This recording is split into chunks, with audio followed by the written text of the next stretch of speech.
In the summer of 1237, in a town nestled between rolling hills and dense oak forests in the heart of England, a young man named Alden worked in his father's forge, where the steady rhythm of hammer on anvil had marked the passing of days for 3 generations. Welcome to this peaceful hour of night. I am honored to share this time with you. As darkness settles around us, we will journey together to this quiet English town, following Alden through his daily work at the forge, where he practices the ancient craft of metalworking with the same unhurried rhythm that carries you towards sleep. Allow yourself to sink deeper into comfort, knowing that this story asks nothing of you but to simply listen and rest. Alden, 19 years old, stood at the workbench in the morning light, his broad shoulders and calloused hands moving with practiced certainty as he examined a row of horseshoes cooling on the stone surface. The scent of coal smoke drifted through the open doorway, mingling with the earthy smell of the packed dirt floor. He had risen before dawn, as he did every day, to stoke the forge fire and prepare the workspace for the day's labor. The warmth from the hearth already filled the small building, settling into the wooden beams overhead and softening the chill that had lingered from the night. His father, Thomas, worked at the anvil nearby, his movements economical and sure. The older man's hair had gone completely silver, and his work-worn hands showed decades of holding hammer and tongs. Between them passed an easy silence, the kind that came from years of shared labor and mutual understanding. Alden picked up one of the horseshoes, feeling its weight, checking the curve and thickness with fingers that knew the proper shape without needing to measure. The forge fire glowed a deep orange in its stone cradle. Alden moved toward it, selecting a length of iron from the stack beside the wall. The metal was cool against his palm, still holding the night's temperature. He placed it carefully among the coals, watching as Thomas worked the bellows with a steady, unhurried rhythm. The fire brightened, and the iron began to warm, gradually shifting from gray to red. While the iron heated, Alden stepped outside into the yard. The morning air was mild and pleasant, carrying the sound of birdsong from the oak trees that bordered the property. Dew still clung to the grass, and the sunlight slanted across the town square beyond their fence. A cart rolled past on the dirt road, its wheels creaking softly. He could hear the distant sound of the monastery bells marking the hour for prime, their notes clear and unhurried across the valley. He returned to the forge, where his father had moved the iron to the anvil. The metal had reached working temperature, glowing a warm cherry red. Alden took up his hammer, feeling its familiar weight settle into his grip. He began to work the iron with measured strikes, each blow deliberate and placed with care. The rhythm was meditative, a pattern his body knew without thinking. Strike, turn, strike, turn. The iron responded to each impact, gradually taking on a new shape beneath his guidance. Thomas watched for a moment, then nodded his approval and returned to his own work. The older man was fashioning a hinge for the church door, a commission that required precision and patience. Father and son worked in companionable quiet, the sounds of their labor blending into a familiar music. Hammer strikes alternated between anvils, punctuated by the hiss of hot metal meeting water in the quenching bucket. By mid-morning, Alden had completed 3 more horseshoes. He arranged them with the others on the bench, then wiped his brow with the back of his hand. The heat from the forge made even the summer air feel intense, but it was a comfortable warmth, the kind that sank into tired muscles and eased them. He crossed to the water barrel in the corner, dipping a ladle into its cool depths and drinking slowly. His father set aside his hammer and came to stand beside him. Thomas examined the horseshoes, picking up each one and turning it in the light. His weathered face showed satisfaction, though he said little. A slight smile creased the corners of his eyes, and he placed a hand briefly on Alden's shoulder before returning to the anvil. That simple gesture carried all the approval Alden needed. The morning continued in this peaceful pattern. Alden worked through the iron pieces one by one, shaping each according to its purpose. Some would become hinges, others brackets for supporting shelves or beams. Each required its own approach, its own rhythm of heating and hammering. He found himself humming quietly as he worked, old melodies his mother had sung when he was young, tunes that seemed to match the steady beat of metal on metal. When the bells rang for sext at midday, they paused their labor. Thomas banked the forge fire, covering the coals to preserve their heat for the afternoon. Alden cleaned his tools, wiping each one carefully before returning it to its place on the wall. Everything had its spot in the forge, an order that had been maintained for as long as he could remember. They walked together to the house behind the forge, where Alden's mother had prepared the midday meal. The kitchen was small and cozy, with herbs hanging from the ceiling beams and a pot of pottage warming over the hearth. The scent of onions and barley filled the room, rich and inviting. They sat at the wooden table, and his mother served them bowls of the thick stew along with dark bread and cheese. Alden ate slowly, savoring each bite. His mother, Joan, asked about the morning's work, and Thomas described the church hinge with quiet pride in his craft. She listened with patient attention, her hands busy with mending even as they talked. The afternoon light came through the small window, falling in gentle patterns across the table. After the meal, Alden helped clear the bowls, then returned with his father to the forge. The afternoon work began with the same measured pace as the morning. Alden had a different task now, one that required more delicate attention.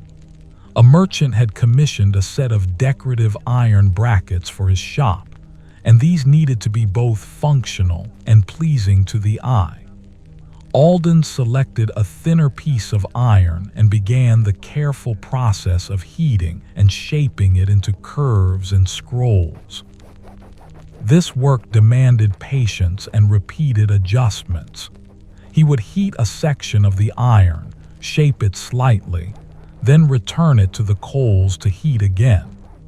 Gradually, under his persistent attention, the metal began to take on the flowing form he envisioned. His calloused hands guided the work with increasing confidence, making small corrections with each heating cycle. Thomas worked nearby on a set of nails, his hammer falling in a rapid but controlled rhythm. The older man could produce dozens of nails in an afternoon, each one straight and true.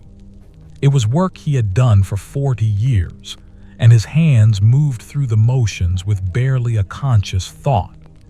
Alden glanced over occasionally, admiring the ease with which his father worked, hoping that one day his own skills would carry that same effortless quality.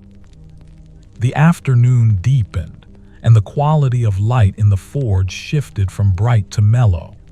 Shadows lengthened across the dirt floor, and the heat from the fire became more welcome as the day began to cool. Alden finished the first bracket and set it aside to examine in better light. The curves pleased him, flowing in a way that suggested strength without heaviness. He began work on the second piece, repeating the patient process of heating and shaping. By the time the bells rang for vespers, he had completed 2 brackets and made good progress on a third. His father was banking the forge fire for the evening, covering it carefully to preserve the coals for the next morning's work. Alden cleaned his workspace again, sweeping the floor and organizing the tools. The forge took on a quieter atmosphere as the fire died down, the glow fading to a soft red ember. They walked back to the house as twilight settled over the town. The air had cooled pleasantly, and a light breeze carried the scent of wood smoke from cooking fires throughout the neighborhood. Alden could hear voices from nearby homes, families gathering for their evening meals. The monastery bells had finished their ringing, and a peaceful stillness was spreading across the valley. Inside, his mother had prepared a simple supper of bread, cheese, and ale. They ate at the same table where they had taken their midday meal, the conversation gentle and unhurried. Thomas spoke of the work planned for tomorrow, a repair needed on the miller's wheel mechanism. Alden listened, already thinking through the measurements and techniques that would be required. His mother mentioned that the baker's wife had asked after him that morning, a comment that made him duck his head with mild embarrassment while his parents exchanged knowing glances. After supper, as the last light faded from the sky, Alden stepped outside into the yard. Stars were beginning to appear overhead, brilliant points in the deepening blue. He could hear the soft sounds of evening settling in, chickens roosting in their coop, a dog barking somewhere in the distance, the gentle murmur of the stream that ran behind the property. The day's work had left his muscles pleasantly tired, and he stood for a moment simply breathing in the cool night air.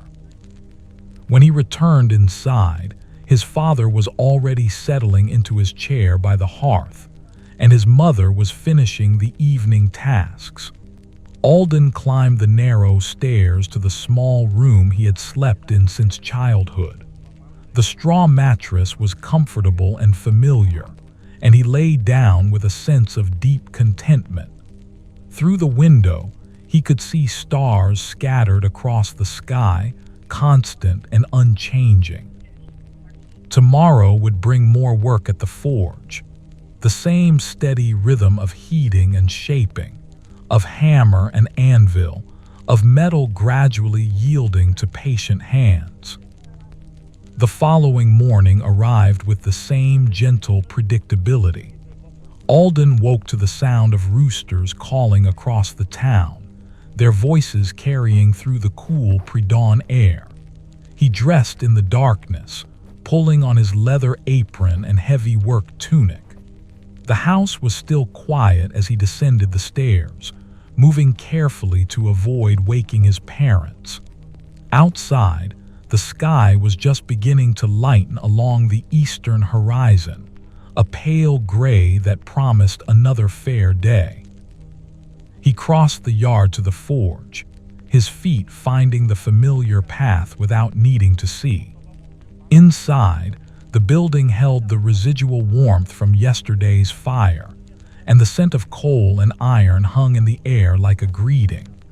Alden uncovered the forge hearth, revealing the bed of coals that still glowed faintly beneath their protective layer of ash. He added kindling first, then small pieces of coal, working the bellows with steady pumps until flames began to lick upward.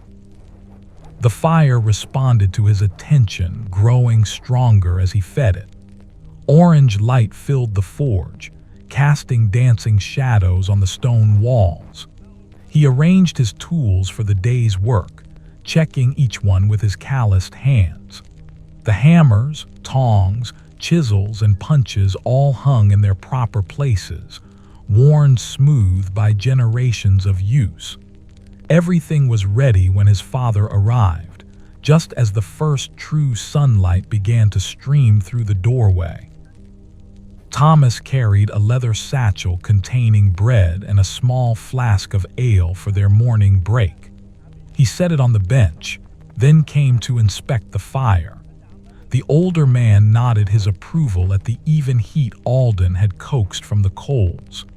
They stood together for a moment, warming their hands over the forge, letting the day begin in its own time. No words were needed. The work would unfold as it always did, one task following another in comfortable succession. Alden returned to the decorative brackets he had begun yesterday. The merchant wanted 6 in total, and he had 3 more to complete. He selected an iron rod from the stack, measuring its length against the finished bracket to ensure consistency. The metal was cold and smooth, still holding the night's temperature. He placed it among the coals, positioning it carefully so the heat would distribute evenly along its length. While the iron warmed, he examined yesterday's completed pieces more closely in the morning light. The curves satisfied him, flowing naturally from thick to thin, strong enough to support weight but graceful in their form.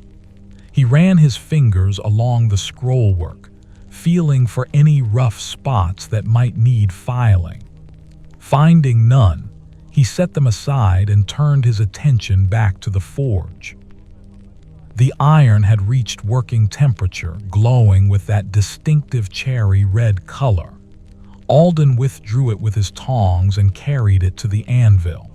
His hammer fell in measured beats, each strike placed with deliberate care. The metal responded, bending gradually under the persistent rhythm. He rotated the piece, working different sections, building up the curve incrementally. When the color began to fade, he returned the iron to the coals and waited for it to heat again.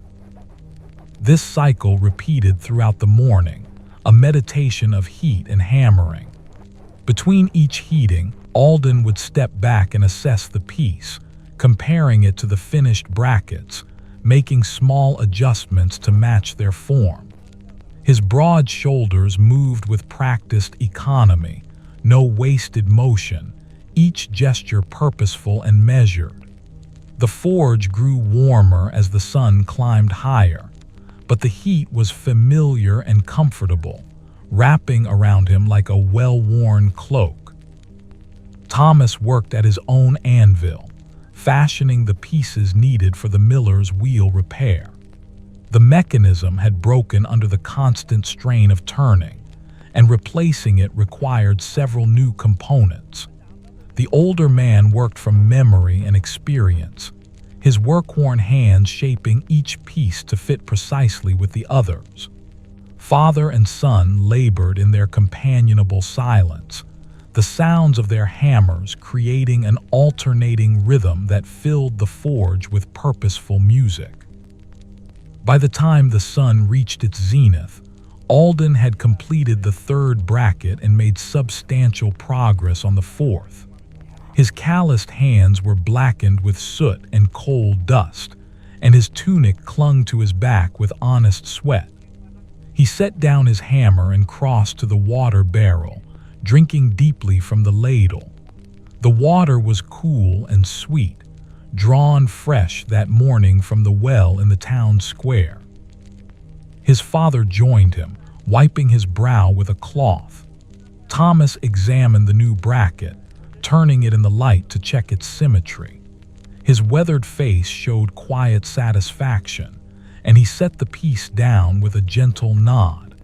They shared the bread from the satchel, eating slowly while the forge fire settled into a steady glow.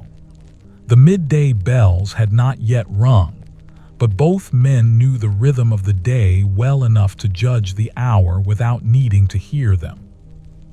After their brief rest, they returned to work.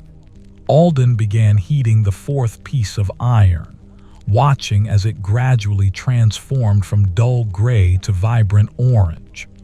The color fascinated him, even after years of watching it.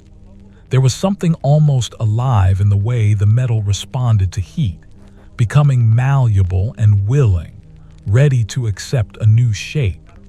He withdrew it from the coals and began the familiar process of hammering and turning. The afternoon unfolded with the same peaceful rhythm as the morning. Hammer strikes punctuated the quiet, each one deliberate and placed with care. The forge fire crackled softly, and occasionally a cart would rumble past on the road outside. Birdsong drifted in through the open doorway, mixing with the sounds of human activity from the town square. Someone was calling out prices at the market stalls, and children's laughter echoed from somewhere nearby. Alden found himself humming again as he worked, those same old melodies that seemed to rise unbidden from somewhere deep in memory. The tunes matched the rhythm of his hammer, providing a soundless accompaniment to the labor. His thoughts drifted pleasantly as his hands continued their practiced motions, barely needing conscious direction. He thought about the brackets taking shape beneath his guidance, imagining them installed on the merchant's shop, both functional and beautiful. When the fourth bracket was complete, he set it with the others and allowed himself a moment of satisfaction. The work was progressing well, and if tomorrow proved as productive as today, he would finish the commission with time to spare. He began preparing the fifth piece of iron, but his father's voice interrupted the work. Thomas had finished the components for the miller's repair and suggested they deliver them before the day grew much later. Alden banked the forge fire carefully, then helped his father gather the iron pieces and wrap them in cloth for transport. They were heavy and awkward to carry, but between them the burden was manageable. They set out from the forge, walking through the familiar streets of their town. The walk to the mill took them past the church, where the afternoon sun illuminated the new door his father had crafted hinges for months earlier. The wood had weathered beautifully, settling into a rich honey color that complemented the gray stone walls. Alden paused briefly to admire the hinges, noting how smoothly the door hung, how perfectly level it remained. His father's work, as always, was exact and enduring. They continued down the sloping road that led toward the stream.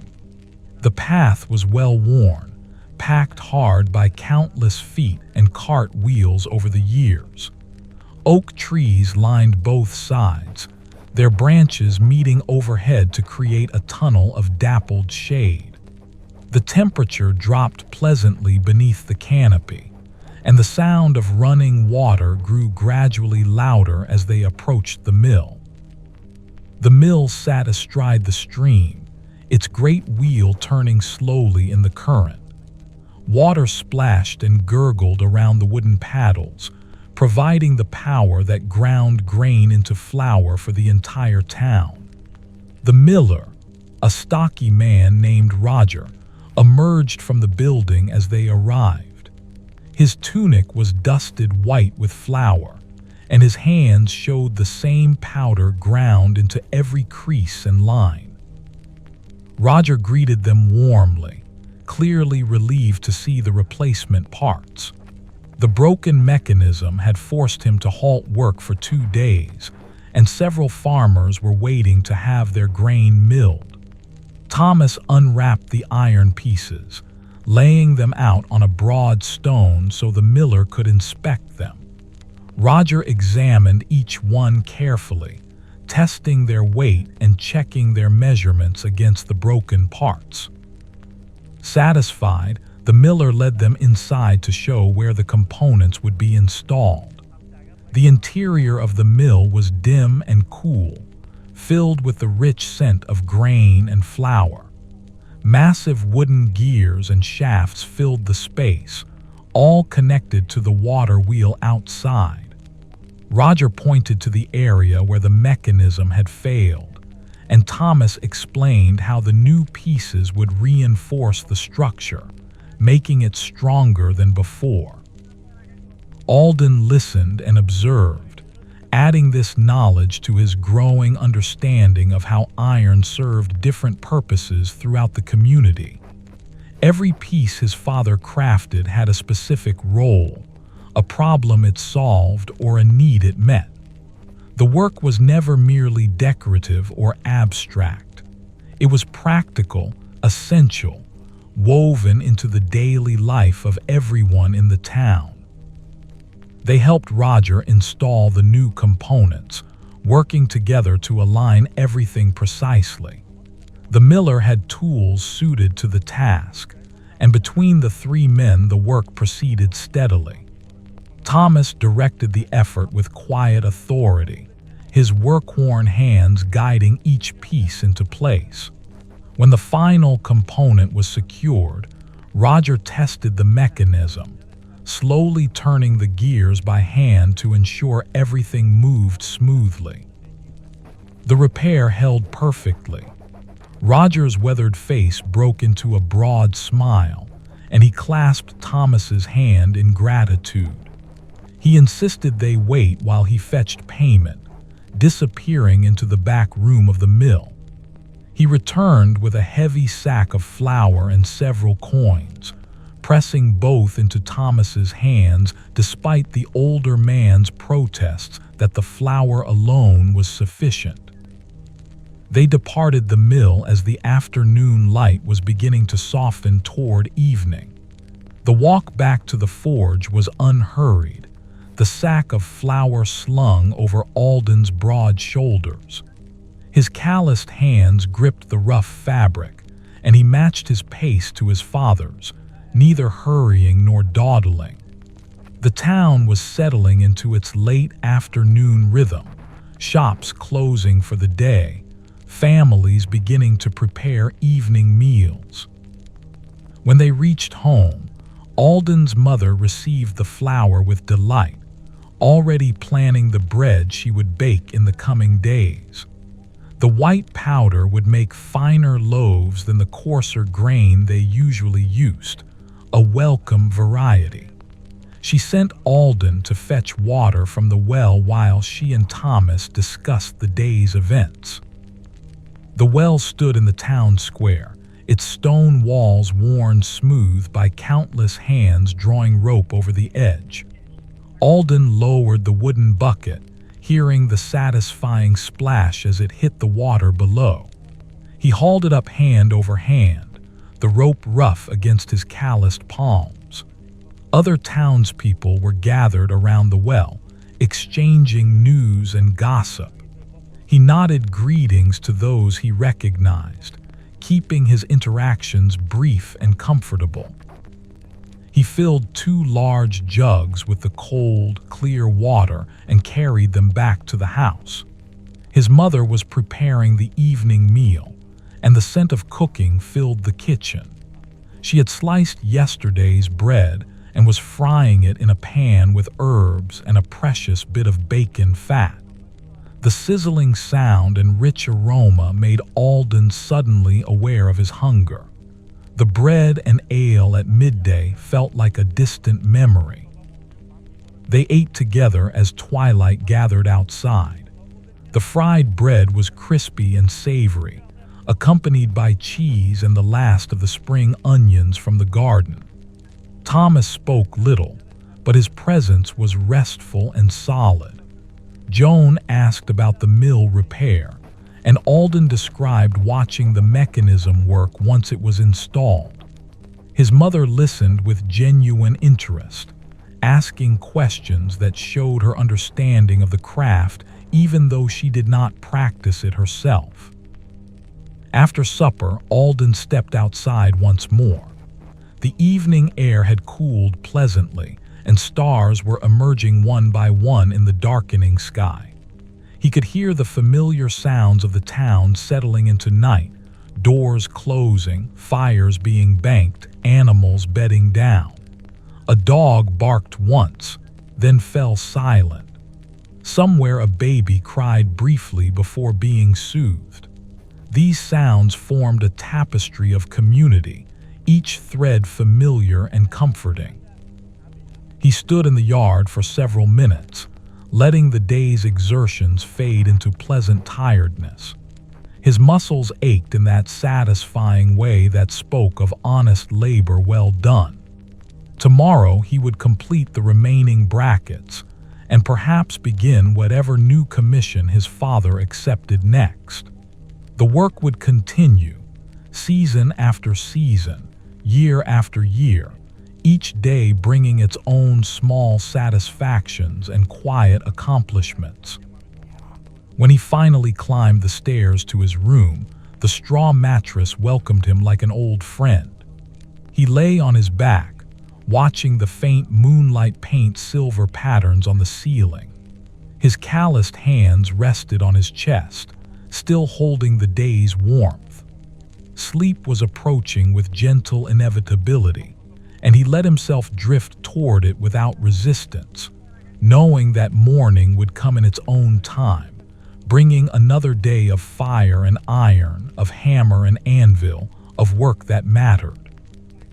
The third day began much like the second, with Alden rising before the sun had fully cleared the horizon. He moved through the familiar routine of dressing and descending the stairs, each action flowing naturally into the next. The air outside held a slight coolness that would burn away once the morning progressed, and a thin mist clung to the ground in patches, hovering just above the grass.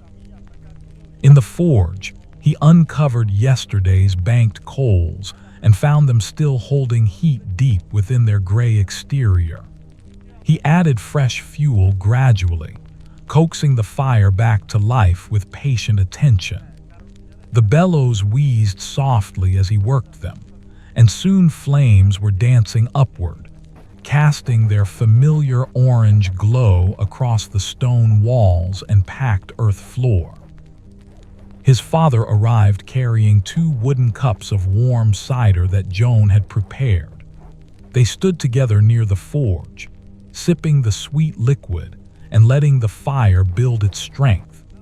Steam rose from the cups, carrying the scent of apples and cinnamon, a small luxury his mother provided on mornings when she had the ingredients. Thomas spoke briefly about the day ahead, mentioning that Brother Anselm from the monastery had sent word requesting consultation about some ironwork for the chapel. Alden felt a quiet pleasure at this news. Working on church commissions always carried a certain satisfaction, knowing the pieces would serve a sacred purpose. He finished his cider and set the cup aside, then turned his attention to the 2 remaining brackets. The iron rods waited where he had left them, and he selected the first one, examining its length and thickness before placing it among the coals. The morning work settled into its accustomed rhythm, heating, hammering, assessing, returning to the fire. Alden's broad shoulders moved with the steady cadence he had developed over years of practice. His calloused hands guided each strike precisely, shaping the iron incrementally toward its final form. Sweat began to gather on his brow as the forge warmed and the day's heat started building, but he barely noticed, his focus held completely by the work before him. Thomas had begun sketching designs for the monastery commission, using a piece of charcoal on a smooth board. The older man's work-worn hands moved with surprising delicacy as he drew, creating lines that represented iron scrollwork and decorative elements. Occasionally, he would pause, consider, then adjust a curve or add a detail. Alden glanced over between heatings, appreciating the artistry in his father's planning. By mid-morning, the fifth bracket was complete. Alden held it up beside the others, checking that its curves matched precisely. Satisfied, he set it with its companions and began the final piece. This last bracket needed to be identical to the others, maintaining the consistency that would make the full set harmonious when installed. He worked with particular care, measuring each curve against the finished pieces, making tiny adjustments to ensure uniformity. The sun climbed higher, and the forge grew increasingly warm.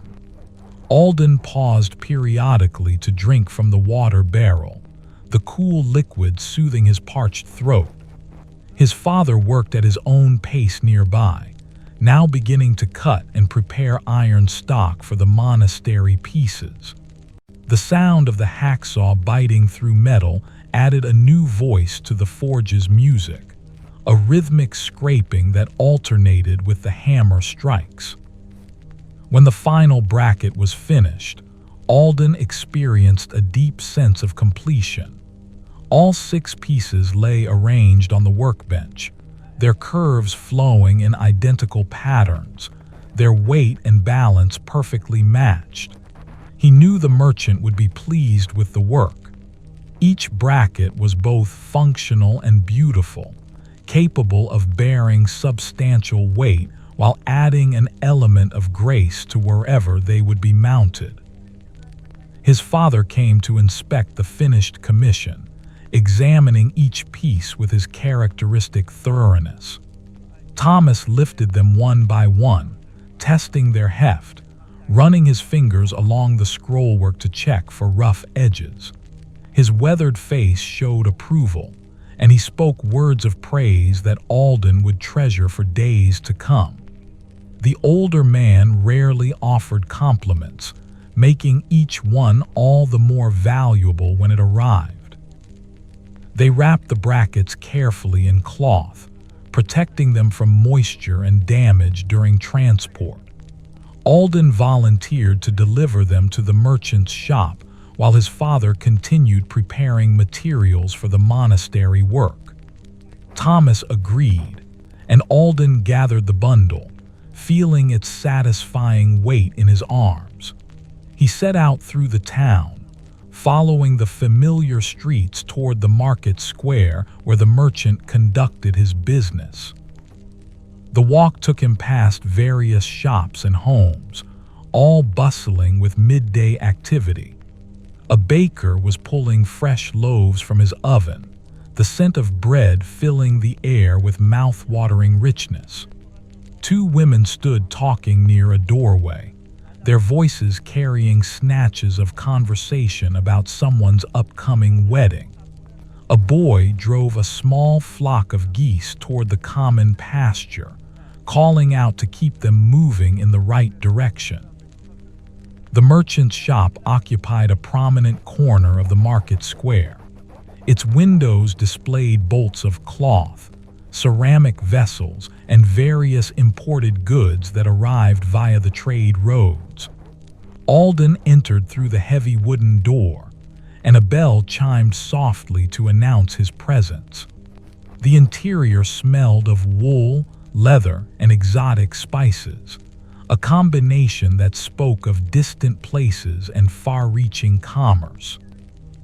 The merchant, a man named Jeffrey with sharp eyes and quick movements, emerged from the back room. His face brightened when he saw Alden carrying the wrapped bundle. They moved to a table where Alden carefully unwrapped the brackets, laying them out for inspection. Jeffrey examined each one with meticulous attention, holding them up to the light, testing their strength, running his fingers over every curve and joint. The merchant's approval was evident in his expression. He praised the craftsmanship extensively, noting the consistency between pieces and the elegance of the scrollwork. He counted out payment in silver coins, adding an extra coin for the exceptional quality. Alden accepted the money with quiet gratitude, tucking it carefully into his belt pouch. Jeffrey mentioned that he would certainly commission more work in the future, and Alden promised to convey this message to his father. The walk back to the forge felt lighter without the weight of the brackets. Alden took a slightly different route, passing by the monastery gates out of curiosity about the commission his father would soon begin. The monastery occupied a substantial compound on the town's eastern edge, its stone buildings arranged around a central courtyard.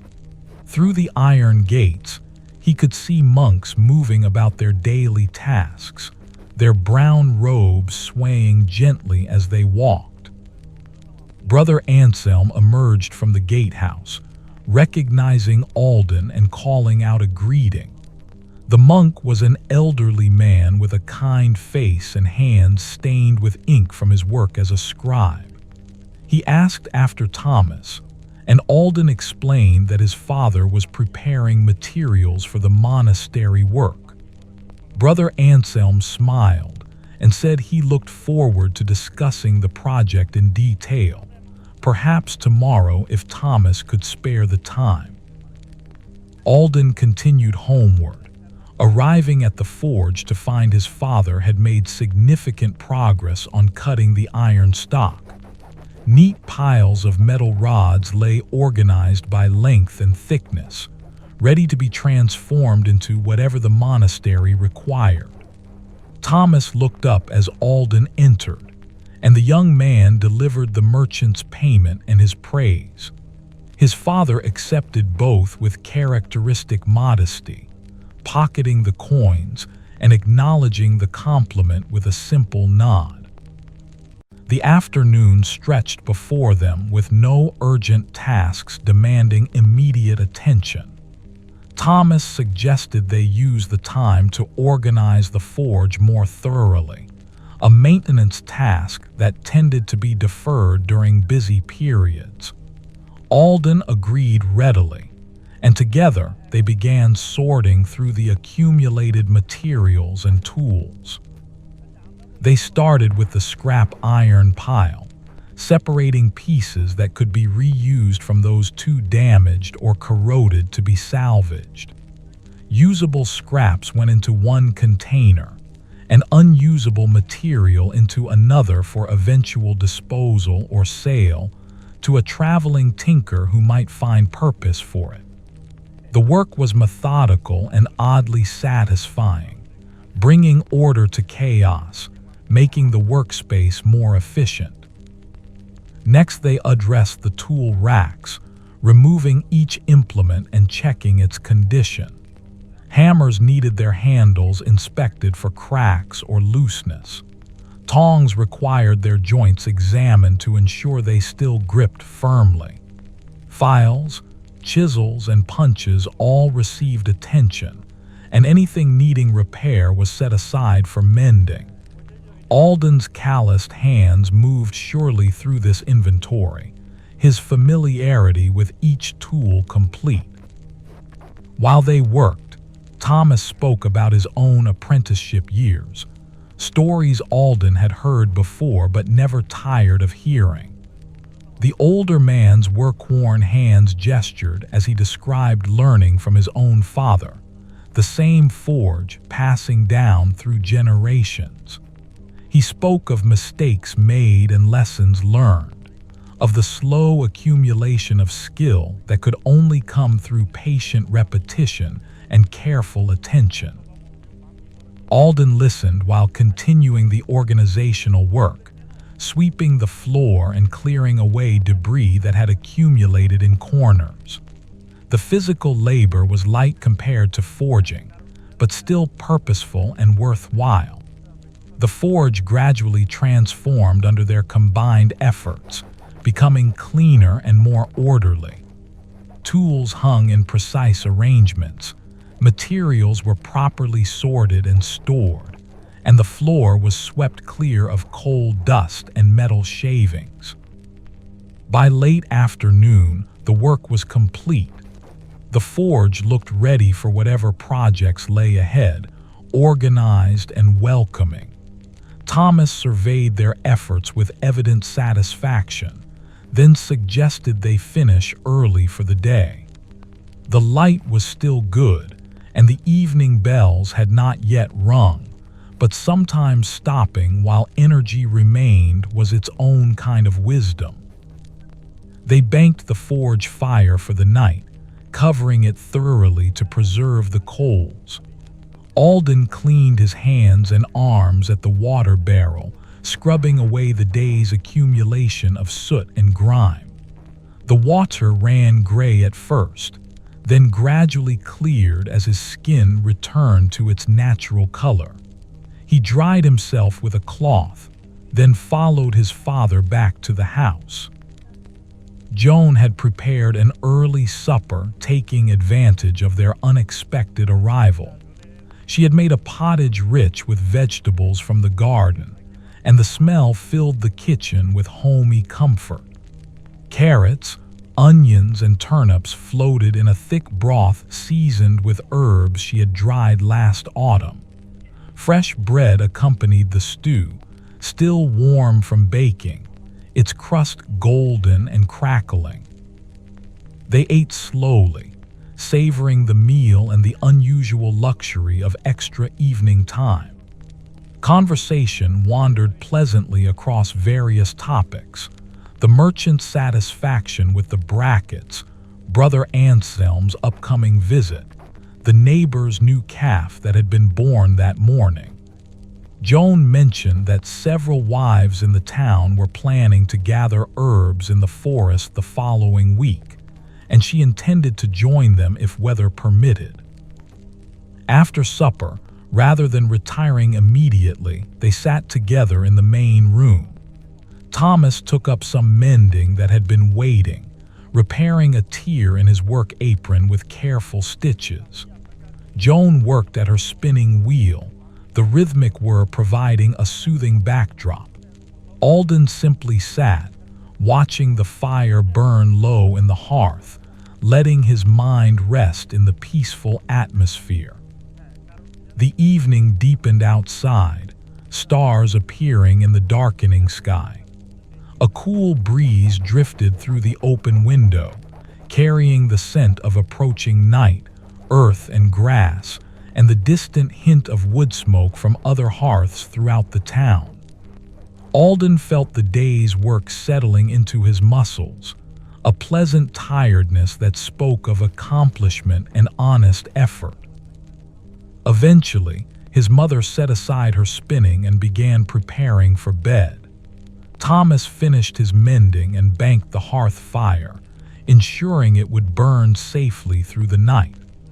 Alden climbed the stairs to his small room, where moonlight already painted silver patterns across the floor. He lay down on the straw mattress, feeling its familiar support, and gazed up at the ceiling beams he had known all his life. His thoughts drifted without urgency, touching lightly on the completed brackets, tomorrow's monastery consultation, the organized forge awaiting morning's return. But mostly his mind simply rested, floating in that peaceful space between waking and sleep. His calloused hands lay still at his sides, and his breathing gradually slowed to match the quiet rhythm of the house settling around him. The fourth morning brought with it a change in the weather. Alden woke to the sound of rain pattering gently against the roof, a soft and steady rhythm that spoke of a day unfolding at a slower pace. He dressed in the dim light, listening to the water dripping from the eaves, and descended the stairs to find his father already awake and standing by the window, watching the rain fall across the yard. Thomas turned as Alden entered, his weathered face showing quiet satisfaction with the weather. Rain meant the gardens would be well watered, the streams would run full, and the dust that had been gathering on the roads would be settled into mud. It also meant they would likely spend the entire day indoors at the forge, undisturbed by visitors or the need to make deliveries. A good day for focused work. They crossed the yard together, their cloaks pulled close against the rain. The drops were cool against Alden's face, and the air smelled fresh and clean, carrying the scent of wet earth and growing things. Puddles were already forming in the low spots of the yard, reflecting the gray sky above.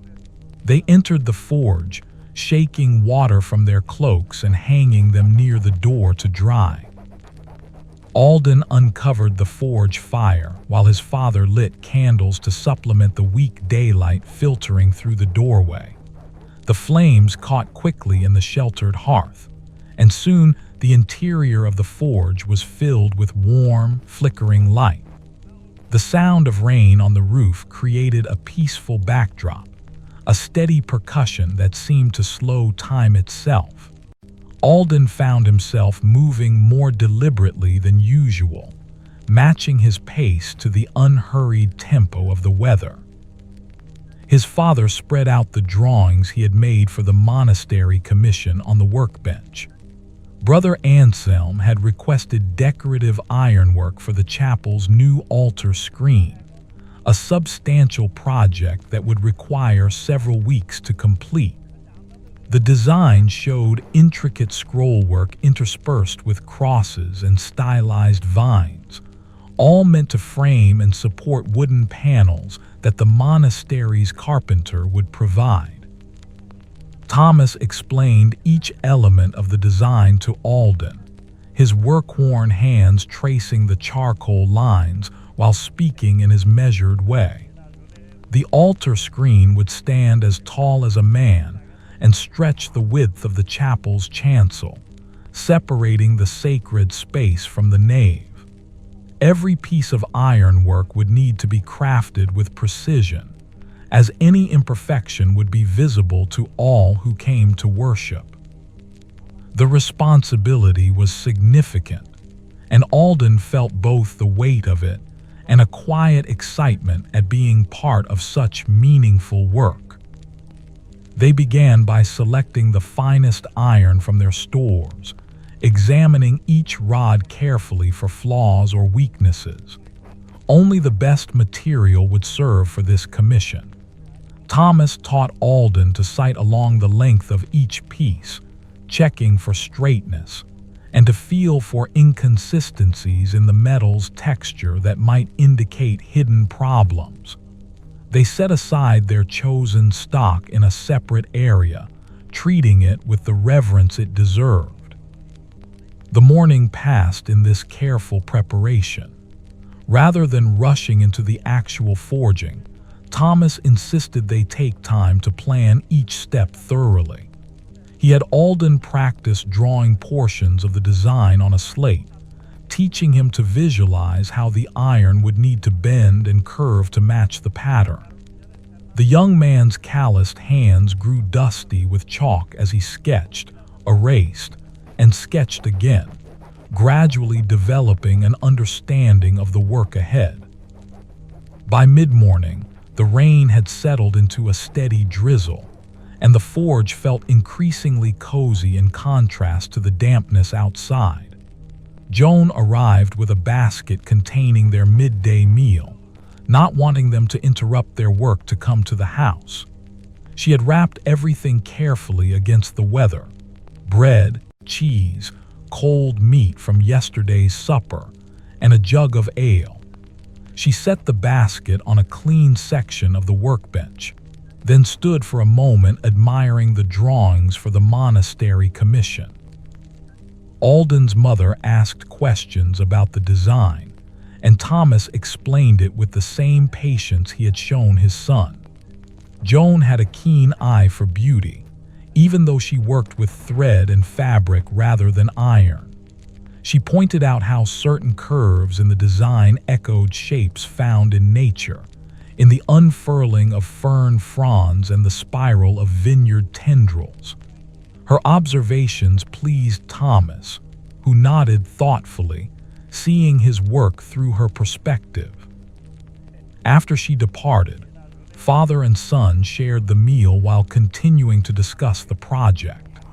They ate slowly, neither feeling rushed despite the substantial work that lay ahead.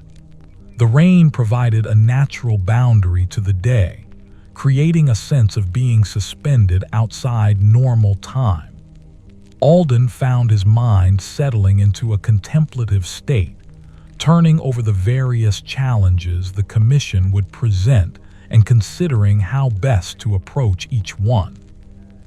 In the afternoon, they began the actual metalwork, starting with the simplest elements to warm up both the fire and their skills. Thomas selected a rod and heated it, then demonstrated the basic scrollwork technique, his hammer falling in precise strikes that gradually coaxed the iron into an elegant curve. He worked with an economy of motion that came from decades of practice, each movement flowing naturally into the next. Alden watched closely, noting how his father positioned the iron on the anvil, where he placed each hammer blow, how he rotated the piece to work it evenly. When Thomas finished, he set the completed scroll aside and gestured for Alden to attempt one. The young man selected his own rod, placed it in the coals, and began the process of heating and shaping. His first attempt was adequate but lacked the fluid grace of his father's work. Thomas examined it without criticism, simply pointing out where the curve could be improved and suggesting adjustments in technique. Alden tried again with a second rod, incorporating his father's guidance. This piece came out better, though still not quite matching the standard they would need for the monastery. His broad shoulders remained relaxed despite the challenge, understanding that skill built gradually through repeated effort. They continued this way through the afternoon, Alden practicing, while Thomas worked on the more complex elements. The forge filled with the sounds of their labor, hammer on anvil, the hiss of hot metal meeting water, the crackle of the fire. Outside, the rain maintained its gentle rhythm, occasionally strengthening to a heavier downpour before returning to a steady patter. The combination of sounds created a peaceful symphony that seemed to encourage focused concentration. By late afternoon, Alden had produced several scrolls that met his father's standards. Thomas added them to the growing collection of completed pieces, each one carefully set aside where it wouldn't be damaged. The altar screen would require dozens of individual components, all fitting together into the final design. Every piece needed to be crafted with care, as even one weak element could compromise the entire structure. As the daylight began to fade, they paused their work. Thomas banked the forge fire while Alden cleaned and organized the workspace, putting tools away and sweeping up metal shavings. The rain had eased to a light mist, and when they stepped outside, the air felt thoroughly refreshed. Water dripped steadily from the eaves, and puddles reflected the gray sky. The scent of wet earth was strong and pleasant. They walked to the house, their boots squelching slightly in the mud. Inside, Joan had a fire burning cheerfully in the hearth, driving away the dampness. She had prepared a hot stew thick with vegetables and barley, perfect for a rainy day. They removed their wet outer garments and hung them to dry, then gathered around the table for supper. The warmth of the house felt especially welcoming after the day's damp chill. Steam rose from their bowls, and Alden cupped his hands around his, letting the heat seep into his calloused fingers. They ate in comfortable silence initially, each person focused on the food and the simple pleasure of being warm and dry. Eventually, conversation began, quiet exchanges about the day's work and tomorrow's plans. Thomas mentioned that if the weather cleared, Brother Anselm might visit to see the initial progress on the altar screen. Joan reported that one of the neighbors had mentioned seeing the first autumn mushrooms appearing in the forest, a sign that the season was slowly beginning its gradual shift. Alden listened to both, adding little to the conversation, but finding contentment in simply being present with his parents, sharing this peaceful evening. After supper, they remained at the table longer than usual. The rain outside had resumed, harder now, drumming on the roof with increased intensity. It seemed to encourage staying indoors, lingering in the warmth and light rather than retreating to separate rooms. Joan brought out her mending basket, and Thomas produced a small piece of wood he had been carving during spare moments, a simple figure taking shape under his knife, though what it would ultimately become remained unclear even to him. Alden sat watching the fire, letting his thoughts drift without direction. His mind touched on the monastery work, on the satisfaction of completing the merchant's brackets, on the organized state of the forge. But mostly he simply rested in the moment, aware of the rain outside, the fire's warmth, and the quiet presence of his parents. His body held the pleasant tiredness of a day's honest labor, and he felt thoroughly at peace with the world and his place in it. Eventually the fire burned lower, and his mother began to yawn despite her efforts to conceal it. Thomas set aside his carving and prepared to bank the hearth for the night. Alden rose, stretching his arms overhead, feeling his muscles respond. He bid his parents good night and climbed the stairs to his room, where rain streaked the small window in patterns that caught the faint light from below. He lay down on his mattress, listening to the rain's steady voice. The sound seemed to wrap around the house like a blanket, insulating it from the outside world. His breathing slowed to match its rhythm, and his calloused hands rested peacefully at his sides. Through the window he could see nothing but darkness and the occasional shimmer of raindrops, but he knew the familiar landscape was still there, temporarily hidden but unchanged. Morning would come, the weather would clear or continue as it chose, and the work would be waiting in the forge, ready to shape into something beautiful and useful. The fifth morning arrived with clear skies, the rain having passed during the night. Alden woke to find the world washed clean, everything appearing sharper and more vivid than before. He dressed and descended the stairs, stepping outside to find the yard transformed. Puddles reflected the pale sky, and droplets of water clung to every surface, catching the early light like tiny jewels. The air smelled fresh and alive, carrying the scent of damp earth and growing things. He made his way to the forge, his boots leaving prints in the soft mud. Inside, the building felt cool after yesterday's warmth, and he worked the bellows with particular vigor to bring the banked coals back to life. The fire responded gradually, flames licking upward with increasing enthusiasm.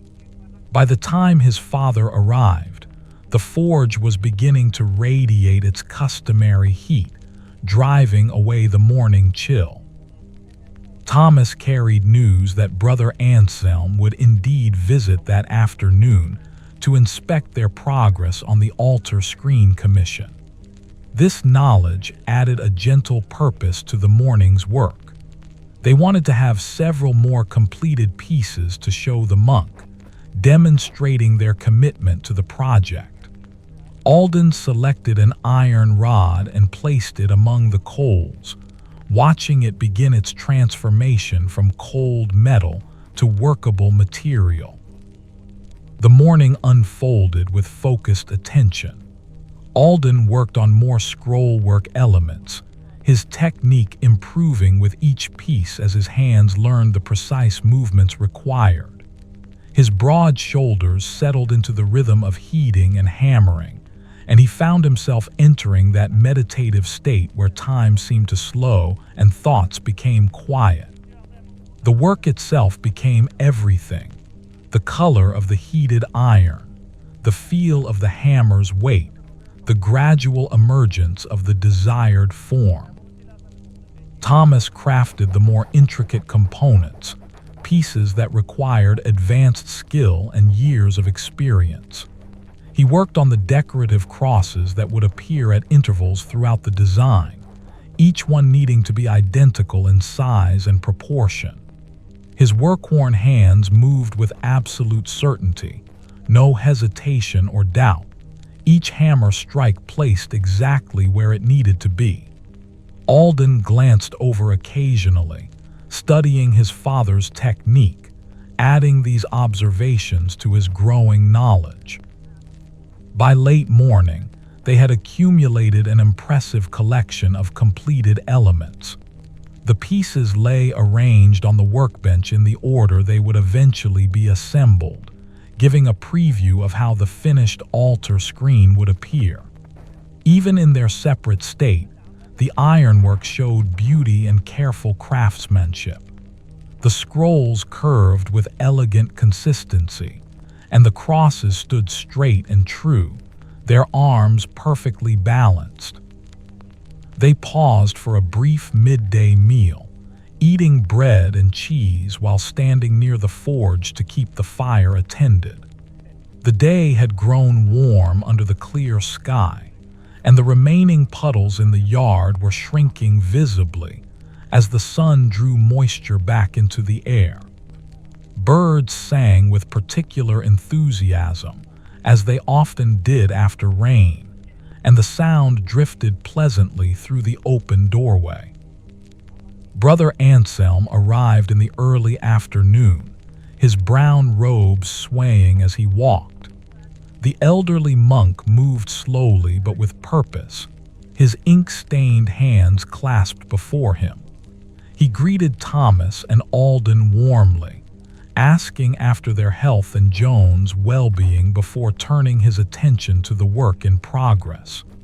His weathered face showed immediate appreciation as he examined the completed pieces. The monk lifted each element carefully, his fingers tracing the curves and checking the joints.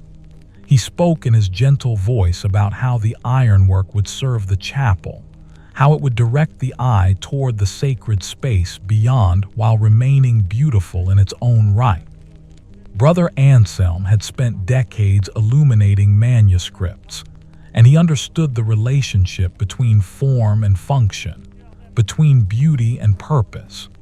His approval of their work carried particular weight because of this understanding. Thomas explained their progress and outlined the timeline for completion. Brother Anselm listened attentively, occasionally asking questions or requesting clarification about specific elements.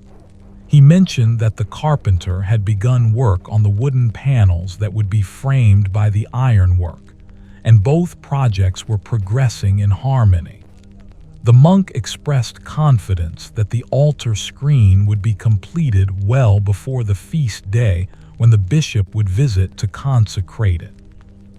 Before departing, Brother Anselm spoke about the importance of the work they were doing, how it would serve generations of worshipers yet unborn.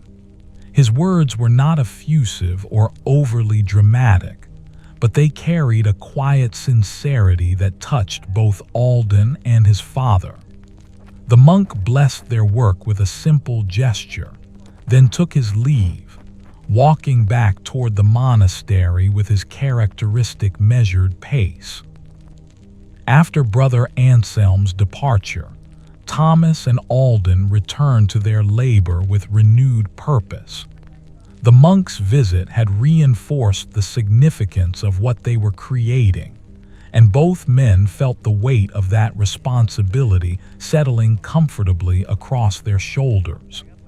They worked through the afternoon with steady concentration, adding more pieces to the growing collection.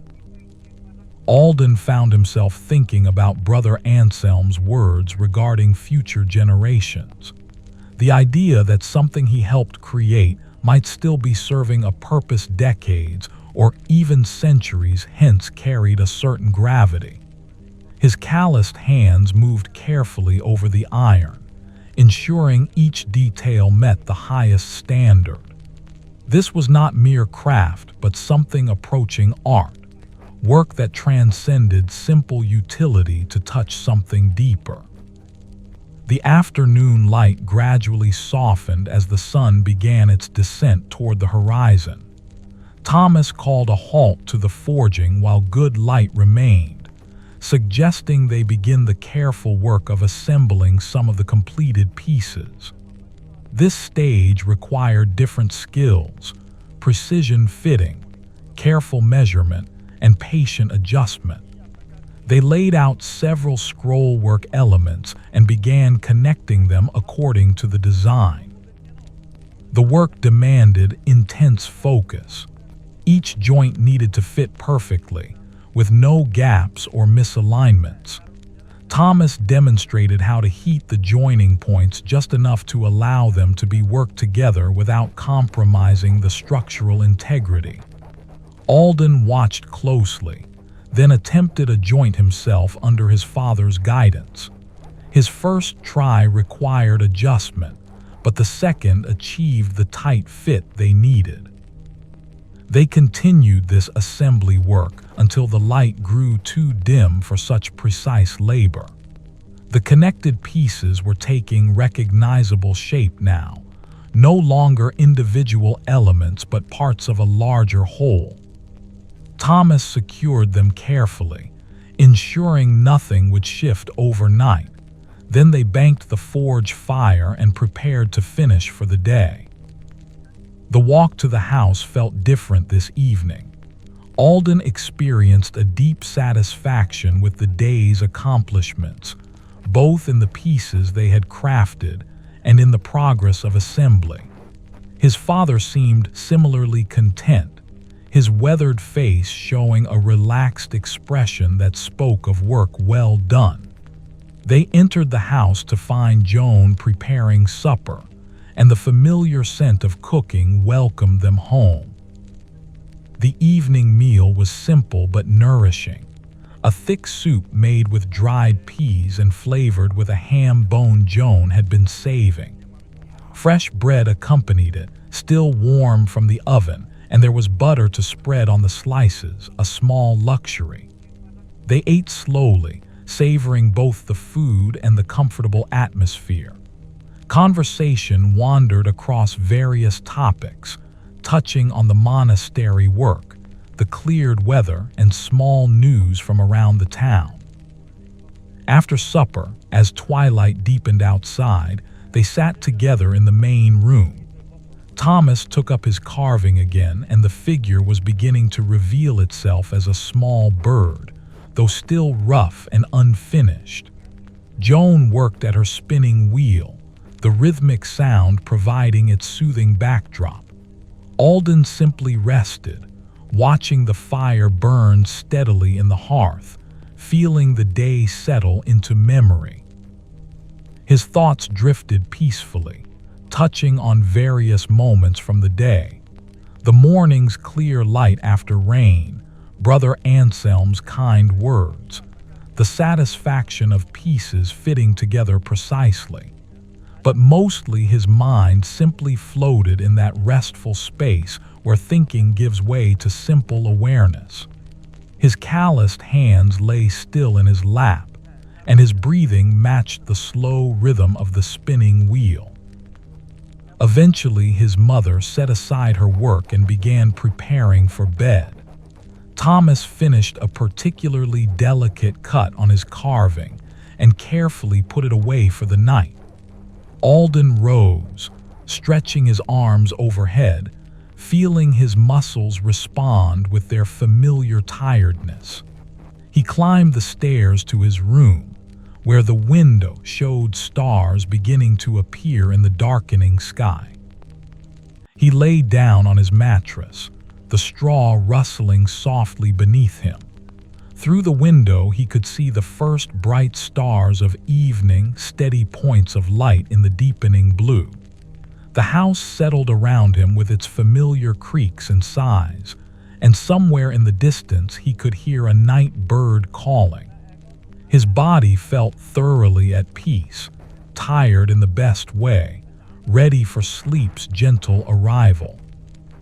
The altar screen pieces waited in the forge, gradually taking form under patient hands. Tomorrow would bring more work, more heating and hammering and careful assembly. But tomorrow was not yet here. For now there was only this moment, this comfortable bed, this peaceful darkness, and the slow, inevitable drift towards sleep. His calloused hands rested at his sides, and his breathing gradually deepened, matching the quiet rhythm of the night itself.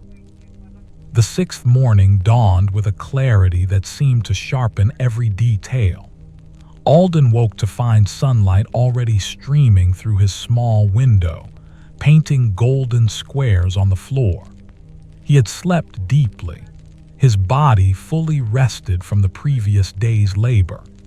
He dressed in the familiar rhythm of movement, pulling on his leather apron and heavy work tunic, then descended the stairs to find the house already stirring with morning activity.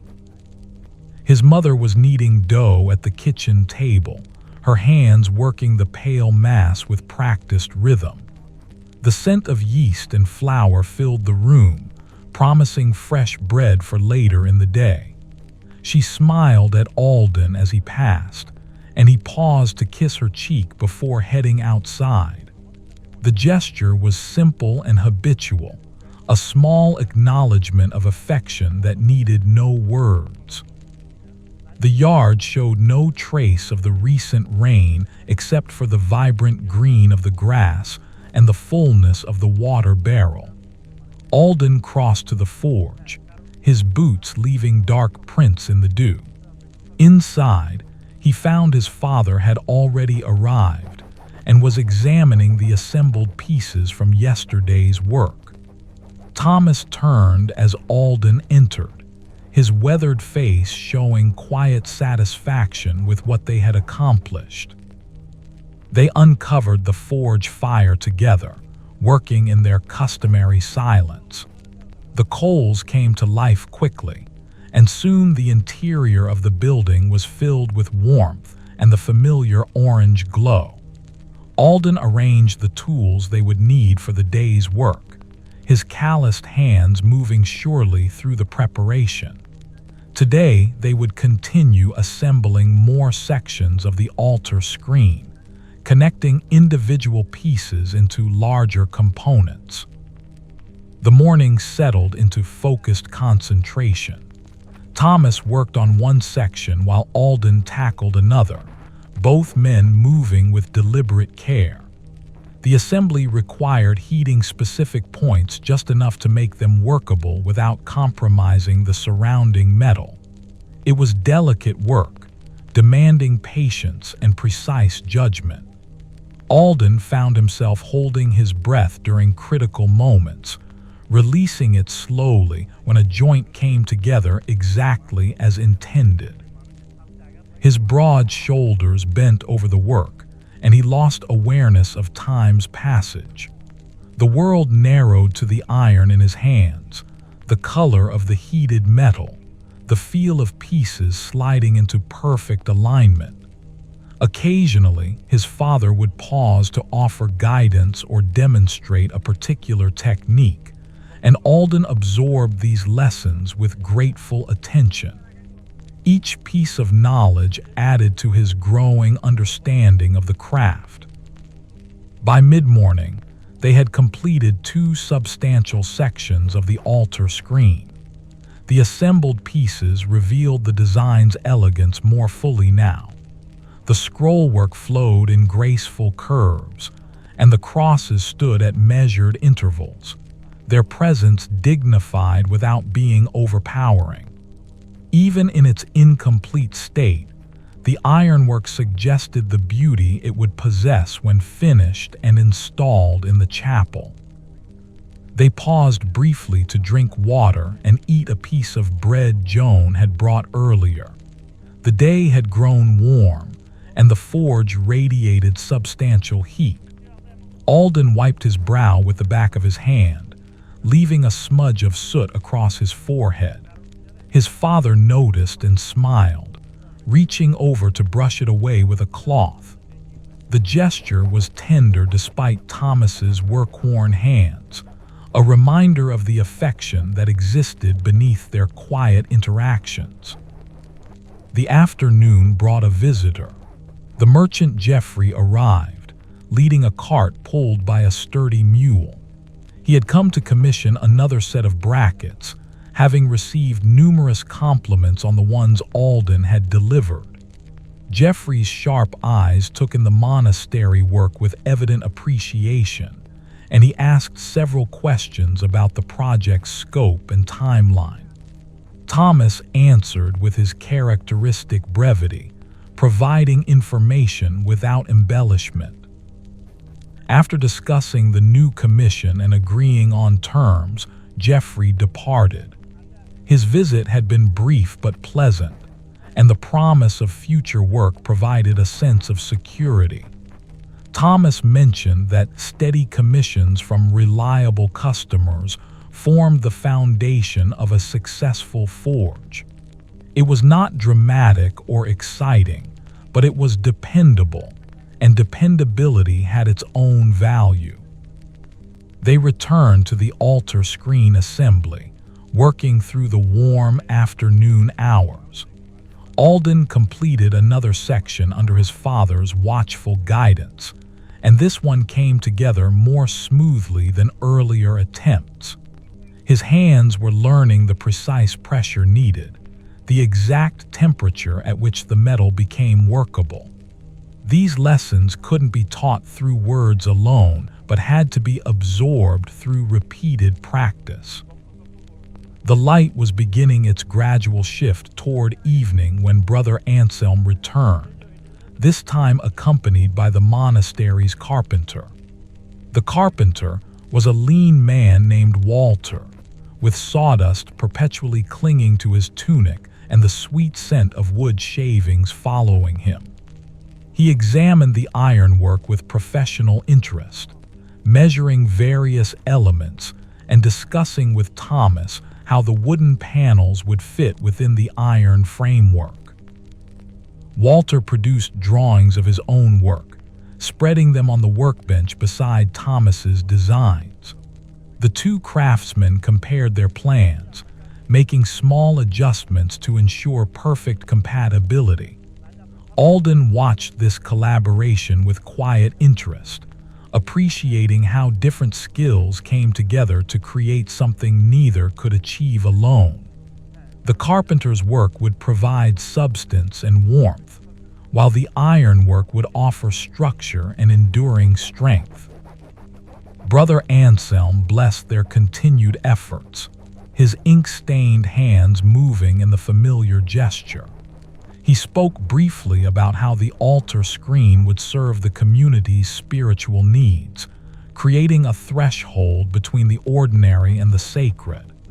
His words carried weight without being heavy, reminding them of purpose without creating pressure. After the visitors departed, the forge seemed quieter than usual, as if holding the echo of their presence. Thomas suggested they finish early, preserving their energy for tomorrow's work. They banked the forge fire carefully, ensuring the coals would remain viable overnight. Alden cleaned the workspace with particular thoroughness, organizing tools and sweeping away metal shavings.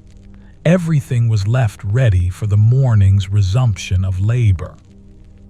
They walked to the house as evening shadows lengthened across the yard. The air had cooled pleasantly, and a light breeze carried the scent of Joan's cooking, something with onions and herbs, rich and inviting. Inside, they found the table already set, and Joan smiled at their arrival. She had prepared a substantial meal, knowing they had worked hard throughout the day. The supper was leisurely and comfortable. Joan had made a thick stew with vegetables from the garden, and the fresh bread she had baked that morning was perfect for soaking up the flavorful broth. They ate slowly, sharing observations about the day's events. Thomas spoke about Walter's carpentry plans, and Alden mentioned the merchant's return commission. Joan listened to both with genuine interest, asking questions that showed her understanding of their craft. After the meal, as twilight deepened outside, they gathered in the main room. Thomas took up his carving, working on the small bird figure that was gradually becoming more defined. Joan settled at her spinning wheel, and the familiar rhythm filled the room with its soothing sound. Alden sat near the hearth, watching the fire burn steadily, feeling the day settle into peaceful memory. His thoughts wandered without urgency, touching on the altar screen's progress, the satisfaction of joints fitting precisely, Brother Anselm's blessing. But mostly his mind simply rested, floating in that comfortable space where thinking gives way to simple presence. His calloused hands lay still in his lap, and his breathing matched the slow turning of the spinning wheel. The house settled around them with its familiar sounds, the creak of floorboards, the soft pop of the fire, the distant call of an owl beginning its nightly hunt. These sounds formed a tapestry of home, each thread known and comforting. Alden felt thoroughly at peace, his body tired in the best way, his mind quiet and content. Eventually, his mother set aside her spinning and began preparing for bed. Thomas put away his carving, the bird now clearly recognizable though still requiring finishing touches. Alden rose and climbed the stairs to his small room, where the window showed a sky full of stars, brilliant and steady in the darkness. He lay down on his mattress, feeling its familiar support beneath him.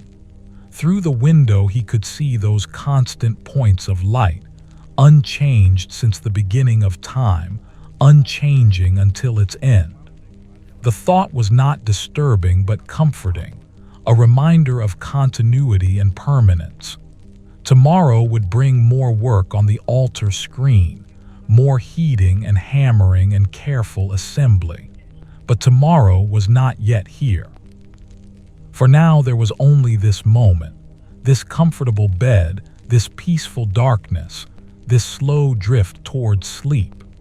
His broad shoulders relaxed into the straw mattress, and his calloused hands rested at his sides.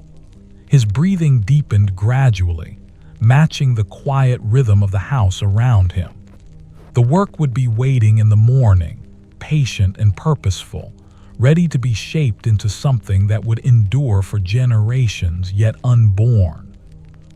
The seventh morning arrived with a gentle mist hanging low over the town, softening the edges of buildings and trees. Alden woke to the sound of church bells marking the hour for lauds, their notes muted and dreamlike in the moisture-laden air. He dressed slowly, savoring the coolness against his skin, knowing the day would grow warmer once the mist burned away. Descending the stairs, he found his father already awake, standing at the kitchen window and watching the fog drift across the yard. Thomas turned as Alden approached, his weathered face peaceful in the morning light. They shared a simple breakfast of bread and ale that Joan had left for them, eating without hurry. The mist created a sense of suspension, as if the day itself was taking its time to fully arrive. When they finally stepped outside, the dampness wrapped around them like a cool cloak, pleasant rather than uncomfortable. The forge seemed to emerge from the mist as they approached, its familiar shape gradually becoming clear. Inside, Alden uncovered the coals and began the patient work of bringing the fire back to life. The flames seemed reluctant at first, hesitant in the damp air, but gradually they caught and spread. His calloused hands worked the bellows with steady rhythm, and soon the forge was radiating its customary warmth, driving back the morning chill. They spent the early hours continuing the assembly work, connecting more sections of the altar screen. Thomas had Alden focus on a particularly challenging joint, one that required heating two separate pieces to slightly different temperatures so they could be worked together without either becoming too soft. The young man approached the task with careful attention, monitoring the color of each piece, withdrawing them from the coals at precisely the right moment. His first attempt came close but didn't achieve the perfect fit they needed. His father examined the work without criticism, simply pointing out where adjustments could improve the result. Alden tried again, incorporating the guidance. This time the pieces came together smoothly, the joint tight and clean. A small satisfaction bloomed in his chest, the quiet pleasure of skill developing through patient practice. By mid-morning, the mist had burned away, revealing a day of crystalline clarity. Sunlight streamed through the forge doorway, painting bright rectangles on the dirt floor. The temperature inside the building climbed steadily, and both men were soon working with sweat dampening their tunics. Alden paused occasionally to drink from the water barrel, the cool liquid soothing his parched throat. His father suggested they take a longer break at midday, mentioning that sustained effort required adequate rest. They banked the forge fire and walked to the house, where Joan had prepared a more substantial meal than usual. She had made a savory pie with eggs and cheese, still warm from the oven, and there was fresh buttermilk to drink. They ate in the relative coolness of the kitchen, grateful for the respite from the forge's heat. After the meal, rather than returning immediately to work, Thomas proposed they walk to the monastery to measure the space where the altar screen would be installed. Accurate measurements would ensure the completed work fit perfectly, avoiding any need for adjustments later. Alden agreed readily, welcoming the chance to see the chapel and better understand how their work would ultimately serve its purpose. They set out through the town, following streets Alden had known all his life. The day's warmth had brought people outdoors, and the market square bustled with activity. Vendors called out their wares, children darted between the stalls, and the air filled with the mingled scents of bread, leather, and livestock. They passed through this familiar chaos with easy navigation, nodding greetings to those they recognized. The road to the monastery led uphill slightly, and by the time they reached its gates, both men were breathing more heavily. The compound stretched before them, its stone buildings arranged around a central courtyard where a fountain splashed quietly. Several monks moved about their daily tasks, their brown robes swaying as they walked. The atmosphere here felt different from the town, quieter, more contemplative, as if the very stones encouraged reflection. Brother Anselm emerged from the scriptorium to greet them, his ink-stained hands leaving temporary marks on the cloth he used to wipe them. The elderly monk led them across the courtyard to the chapel, a substantial stone building with narrow windows that filtered sunlight into soft beams. As they entered, Alden felt the temperature drop pleasantly, and his eyes needed a moment to adjust to the dimmer interior. The chapel was simple but beautiful in its simplicity.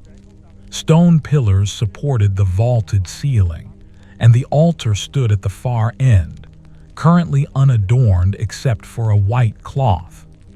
Brother Anselm led them to the chancel, where the altar screen would be installed. He explained how it would separate this sacred space from the nave while remaining visually permeable, allowing congregants to see through to the altar beyond. Thomas produced a length of knotted cord for measuring, and he and Alden began taking careful dimensions. The width of the opening, the height from floor to the point where the screen would meet the ceiling, the depth available for the framework. Each measurement was recorded and verified. Brother Anselm watched patiently, occasionally answering questions about specific requirements or preferences. While they worked, Alden found himself imagining their ironwork in place, picturing how the scrolls and crosses would appear against the stone walls, how light would play through the openings in the design. The visualization helped him understand the work more fully, seeing it not as isolated pieces, but as part of a larger whole. His broad shoulders straightened slightly with renewed purpose, feeling the weight and privilege of contributing to this sacred space.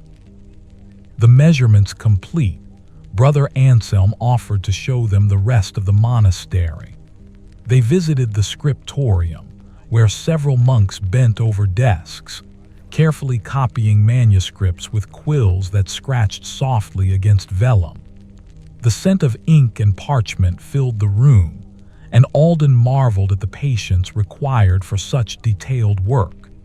His own craft involved hammer and fire, but theirs demanded absolute steadiness of hand and unwavering concentration on minute details. They saw the library, where shelves held volumes accumulated over generations, and the herb garden, where medicinal plants grew in ordered rows. Brother Anselm spoke about each area with quiet pride, explaining how every aspect of monastic life served both practical and spiritual purposes. The tour deepened Alden's appreciation for the community his work would serve, making the altar screen commission feel even more significant. As they prepared to depart, the elderly monk pressed a small bundle into Thomas's hands, herbs from the garden that Joan might find useful in her cooking. The gesture was simple, but spoke of genuine care and community connection. They thanked Brother Anselm and began the walk back to town, the afternoon sun warm on their shoulders. The return journey felt different from the morning's departure. Alden carried with him a fuller understanding of their work's context and purpose. His father walked beside him in comfortable silence, both men processing what they had seen and learned. The measurements in Thomas's pouch would guide their remaining work, ensuring everything fit precisely when the time came for installation. Back at the forge, they resumed their labor with refreshed energy. The afternoon passed in the now familiar rhythm of heating and joining, each piece adding to the growing structure.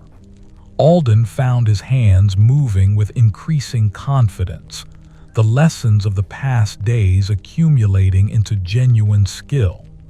His calloused fingers knew how to grip the tongs properly, how much force to apply with the hammer, and when to return metal to the coals for reheating. Thomas worked alongside him, occasionally offering quiet guidance but mostly allowing Alden to work independently.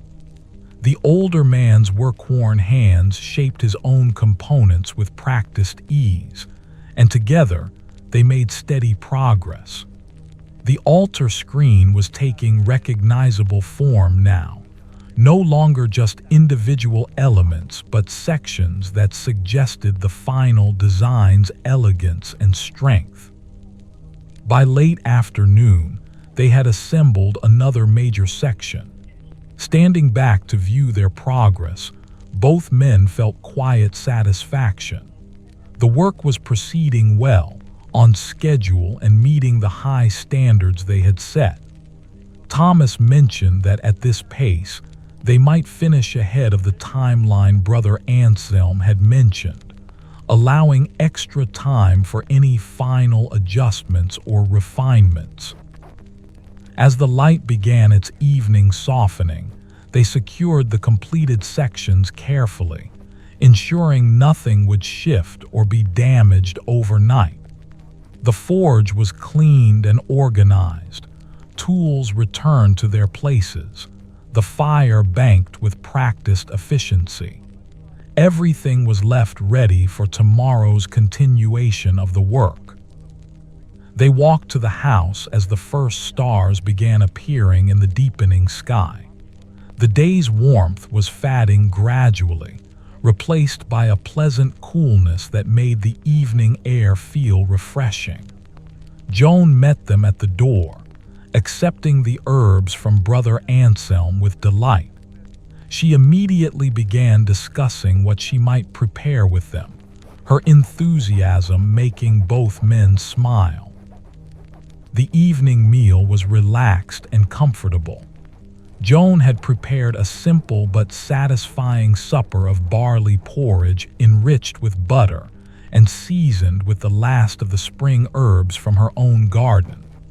They ate slowly, sharing observations about the monastery visit and the day's progress on the altar screen.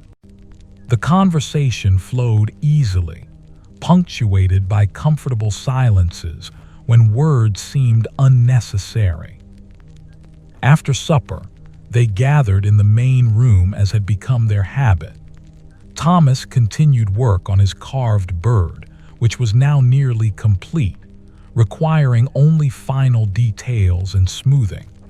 Joan settled at her spinning wheel, the familiar sound filling the room with its meditative rhythm.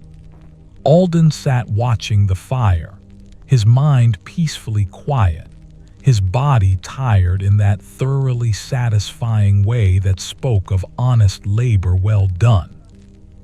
His thoughts drifted without direction, touching lightly on the chapel's cool interior. The monks bent over their manuscripts, the growing altar screen in the forge. But mostly his mind simply rested, floating in that space where awareness exists without the need for active thinking. His calloused hands lay still in his lap, and his breathing matched the slow turning of the spinning wheel. Eventually the fire burned lower, and his mother began preparing for bed. Thomas set aside his carving, examining it one final time before wrapping it carefully in cloth. Alden rose and climbed the stairs to his room, where moonlight painted silver patterns across the floor.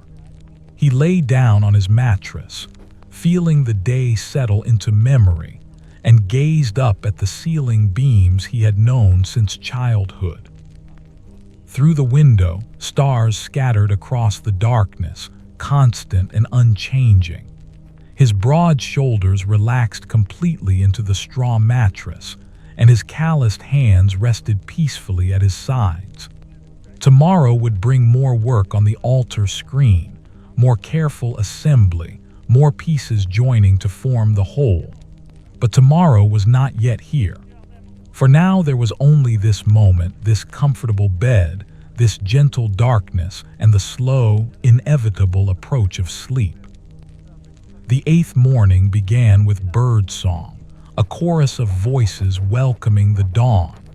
Alden woke gradually, letting consciousness return at its own pace. The light filtering through his window was soft and golden, promising another fair day. He lay still for a moment, aware of his body's pleasant tiredness and the way the straw mattress cradled him. Then he rose, dressed, and descended the stairs to begin another day. His father was already in the kitchen, sitting at the table with a cup of warm cider. Thomas gestured for Alden to join him, and Joan poured a second cup from the pot warming near the hearth. They sat together in the morning quietly, sipping the sweet liquid and letting the day begin without hurry. The cider carried hints of cinnamon and clove, warming Alden from within as he drank. Joan mentioned that she would be joining the other women for herb gathering in the forest today, as she had mentioned earlier in the week. The weather had been perfect for encouraging growth, and the plants would be at their most potent now. She would be gone most of the day but had prepared food for their midday meal, leaving it wrapped and waiting on the kitchen shelf. Thomas nodded his understanding, and Alden felt a small shift in the day's rhythm, knowing it would be just father and son at the forge. They crossed the yard together as the sun cleared the horizon, painting everything with warm light. Dew sparkled on the grass, and the air smelled fresh and alive. Inside the forge, Alden uncovered the coals and began building the fire, his movements now automatic after years of repetition. His calloused hands worked the bellows, and flames soon rose to greet the new day. The morning settled into focused work. They continued assembling sections of the altar screen, each joint requiring the same patient attention as those that came before. Thomas worked on the upper portions of the design, pieces that would eventually be mounted near the chapel ceiling. These required particular precision, as any imperfection would be highly visible to those standing below. Alden focused on the middle sections, where the scrollwork was most elaborate. His broad shoulders bent over the work as he heated and shaped, joined and adjusted. The iron responded to his guidance, and he felt a growing communion with the material. It was no longer simply metal to be forced into submission, but a medium through which skill and intention could create something beautiful.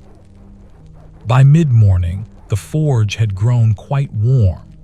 Both men paused frequently to drink water, and they left the doorway fully open to encourage whatever breeze might pass. The sounds of the town drifted in distant voices, the clatter of a cart passing on the road, a dog barking somewhere. These sounds formed a comfortable backdrop to their labor, connecting the forge to the larger community it served. Thomas began teaching Alden a new technique, one used for creating the decorative elements that would accent certain joints in the design. The method involved careful twisting of heated iron while simultaneously maintaining control over its overall shape. It required coordination and timing that could only be developed through practice. Alden's first attempts were clumsy, producing twisted forms that lacked grace or symmetry. His father demonstrated again, his work-worn hands moving with fluid certainty. The iron seemed to respond differently for Thomas, yielding more readily, accepting the intended shape with less resistance.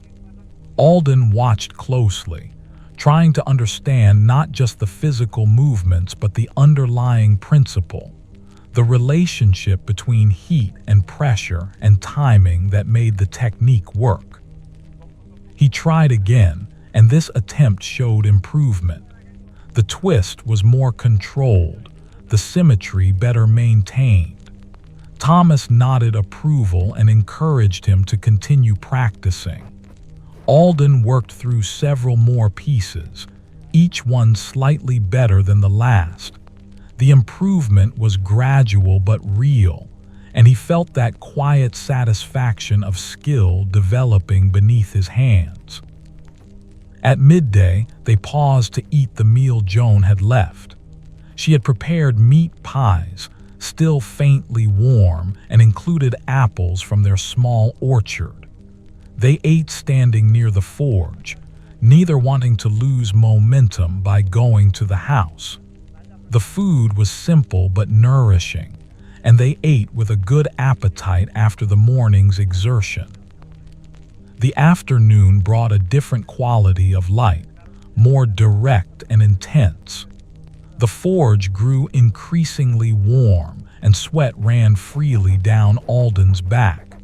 He removed his outer tunic, working in just his undershirt, feeling the heat wrap around him like a physical presence. His father did the same, and they continued their labor in comfortable companionship. Thomas began connecting some of the larger sections they had completed, testing how they fit together. This stage revealed the design's overall flow, showing how individual elements contributed to the unified whole. Alden paused in his own work to watch, appreciating how his father approached this assembly with the same care he brought to crafting each individual piece. The older man made small adjustments, filing away tiny amounts of metal here and there to ensure perfect alignment. His weathered face showed concentration, and his work-worn hands moved with absolute precision. Alden understood that this attention to detail, this refusal to accept anything less than excellence, was what separated adequate craftsmanship from true mastery. As the afternoon progressed, Alden returned to practicing the twisting technique. His hands were learning the proper pressure, the exact moment to apply force, and when to allow the iron to move freely. The pieces he produced grew increasingly refined, their forms more elegant and controlled. By the time the light began softening toward evening, he had created several decorative elements worthy of inclusion in the altar screen. Thomas examined Alden's work, holding each piece up to the light and checking its form from multiple angles. His weathered face showed unmistakable pride, though he spoke few words. He set the best pieces aside with the other completed components, a silent acknowledgement that they met the standard required for the monastery commission. Alden felt warmth spread through his chest, a deep satisfaction at his father's approval. They worked until the light grew too dim for precision tasks, then began the familiar evening routine of banking the fire and organizing the workspace. Everything was cleaned and arranged for the next day's resumption. The forge had a peaceful quality in the evening light, tools hanging in their places, materials properly stored, the floor swept clean of debris. As they secured the building, Alden noticed his father moving more slowly than usual. Thomas was not old, but the day's sustained effort in the forge's heat had taken its toll.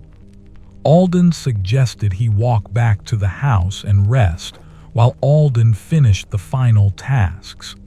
His father accepted with uncharacteristic readiness, a sign of genuine tiredness, and headed across the yard with careful steps. Alden completed the remaining work alone, moving through the familiar tasks with practiced efficiency. He checked the banked fire one final time, ensured all tools were properly stored, and latched the door securely. The evening air felt cool and refreshing after the forge's heat, and he stood for a moment in the yard, letting the breeze dry the sweat on his skin. When he entered the house, he found Joan had returned from her herb gathering, her basket overflowing with various plants. She was already preparing supper, and the kitchen filled with the scent of cooking vegetables. Thomas sat at the table, looking tired but content. Joan glanced at Alden with a knowing expression, having assessed her husband's fatigue immediately upon returning. The evening meal was quiet and restful. Joan had made a cooling soup perfect for a warm day, flavored with fresh herbs from her gathering.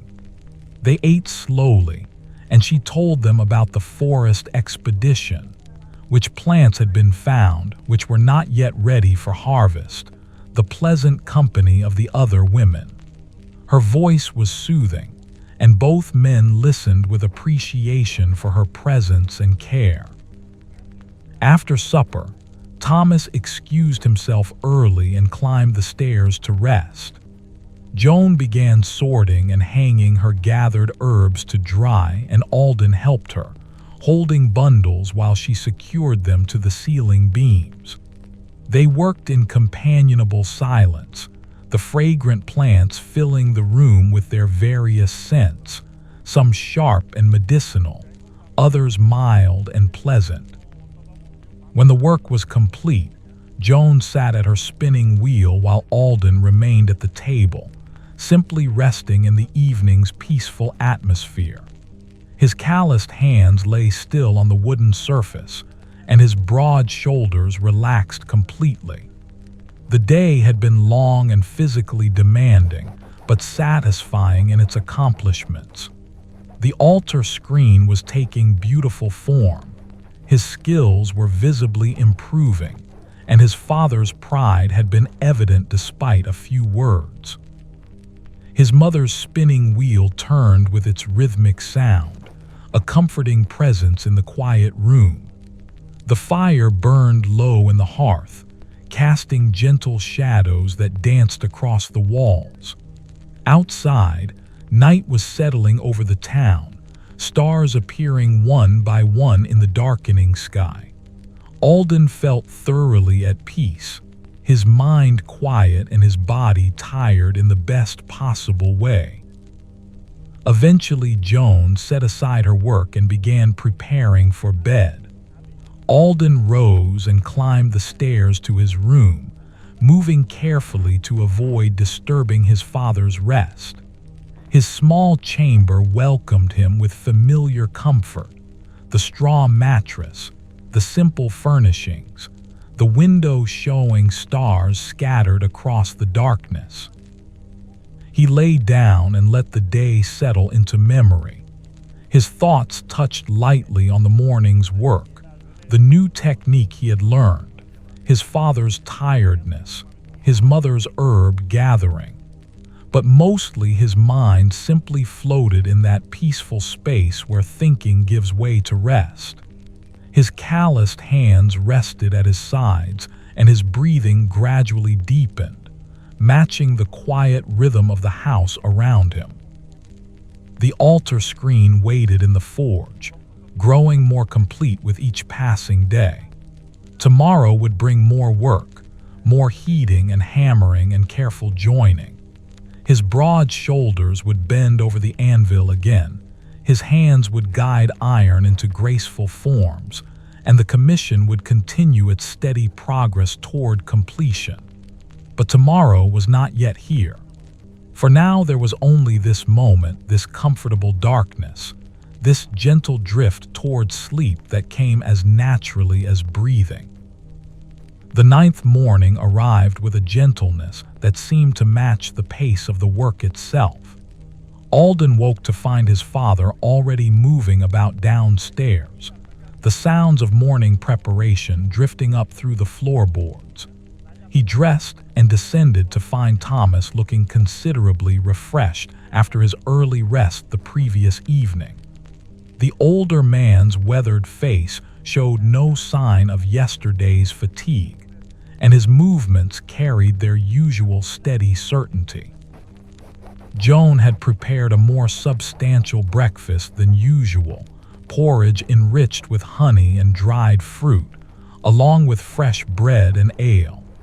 She insisted they eat well, knowing the work ahead would demand sustained energy. They sat together at the table, eating slowly and allowing the food to settle properly. The morning light came through the window in soft beams, and the house felt peaceful and secure.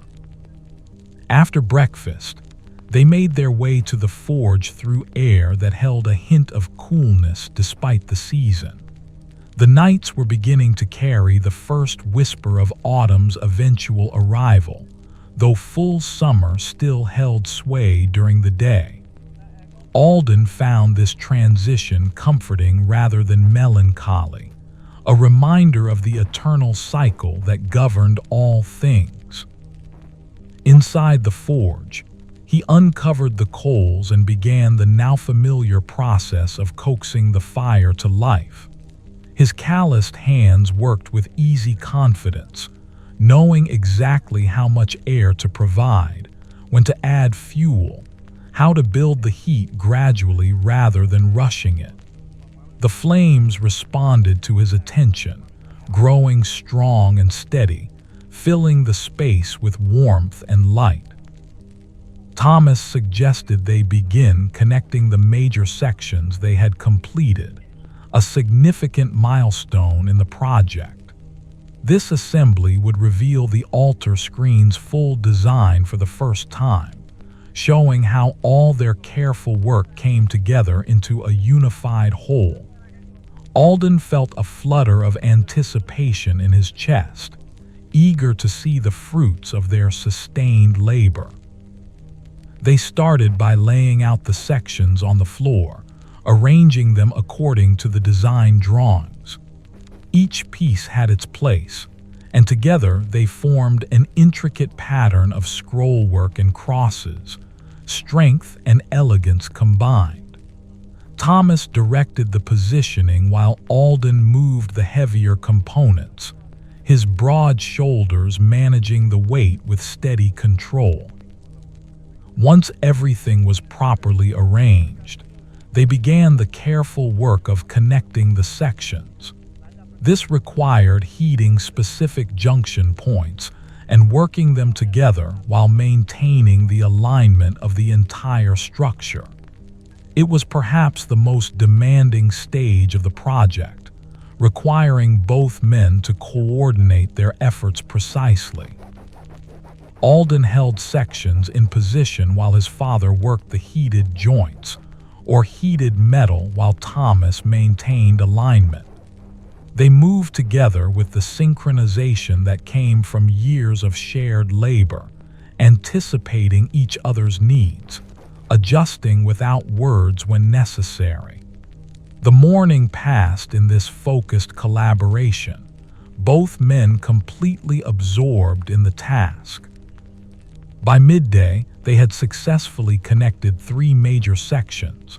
Standing back to view the assembled portion, both men felt deep satisfaction. The altar screen was no longer abstract or imaginary, but real and present, its beauty evident even in the forge's rough setting. The scrollwork flowed seamlessly from one section to the next, and the crosses stood at perfect intervals, their presence both strong and graceful. They paused for the midday meal, eating the food Joan had prepared while studying their work from different angles. Thomas pointed out small details that pleased him, a particularly smooth joint, a curve that followed the design perfectly, the way light would eventually play through the openwork. Alden listened and observed, learning to see the work through his father's experienced eyes. The afternoon brought the continuation of assembly work. They connected 2 more sections, and the altar screen grew toward its full size. The structure was becoming substantial now, no longer something that could be easily moved by one person. Its weight and presence filled a significant portion of the forge, commanding attention and respect. As they worked, Thomas spoke about the installation process, describing how they would transport the completed screen to the monastery and mount it in the chapel. The task would require careful planning and additional help from the monks. Brother Anselm had mentioned that several of the younger brothers were quite strong and could assist with lifting and positioning. The thought of seeing their work in its final location brought Alden quiet anticipation. By late afternoon, they had connected all but the final section. This last piece would complete the screen, bringing together weeks of sustained effort into a finished whole. Thomas suggested they wait until morning to add it, wanting to approach this final assembly with fresh energy and clear minds. Alden agreed, understanding the wisdom of not rushing such an important moment. They secured the nearly complete altar screen carefully, ensuring it would remain stable overnight. The structure stood in the forge like a promise kept, beautiful and functional, crafted with skill and care.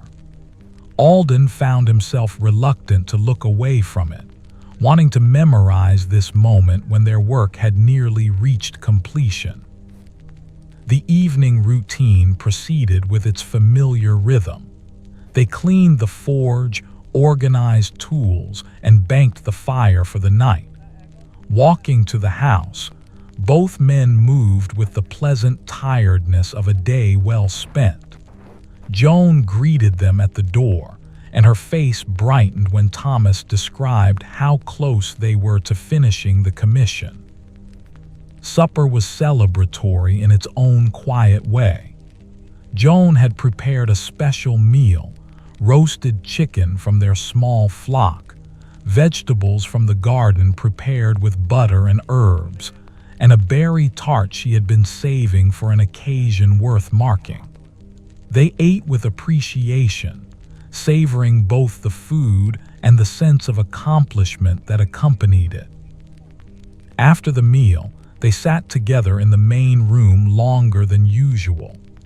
Thomas retrieved his carved bird and pronounced it finished, the wood smoothed and shaped into a recognizable form that captured the essence of flight even while remaining still. He placed it on a shelf where it could be admired, a small piece of beauty created during quiet moments stolen from other work. Joan worked at her mending, her needle moving with practiced efficiency through fabric.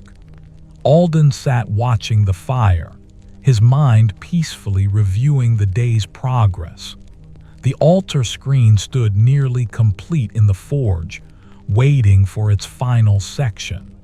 Tomorrow they would finish it, and soon after it would be installed in the chapel, serving the monastery community for years to come.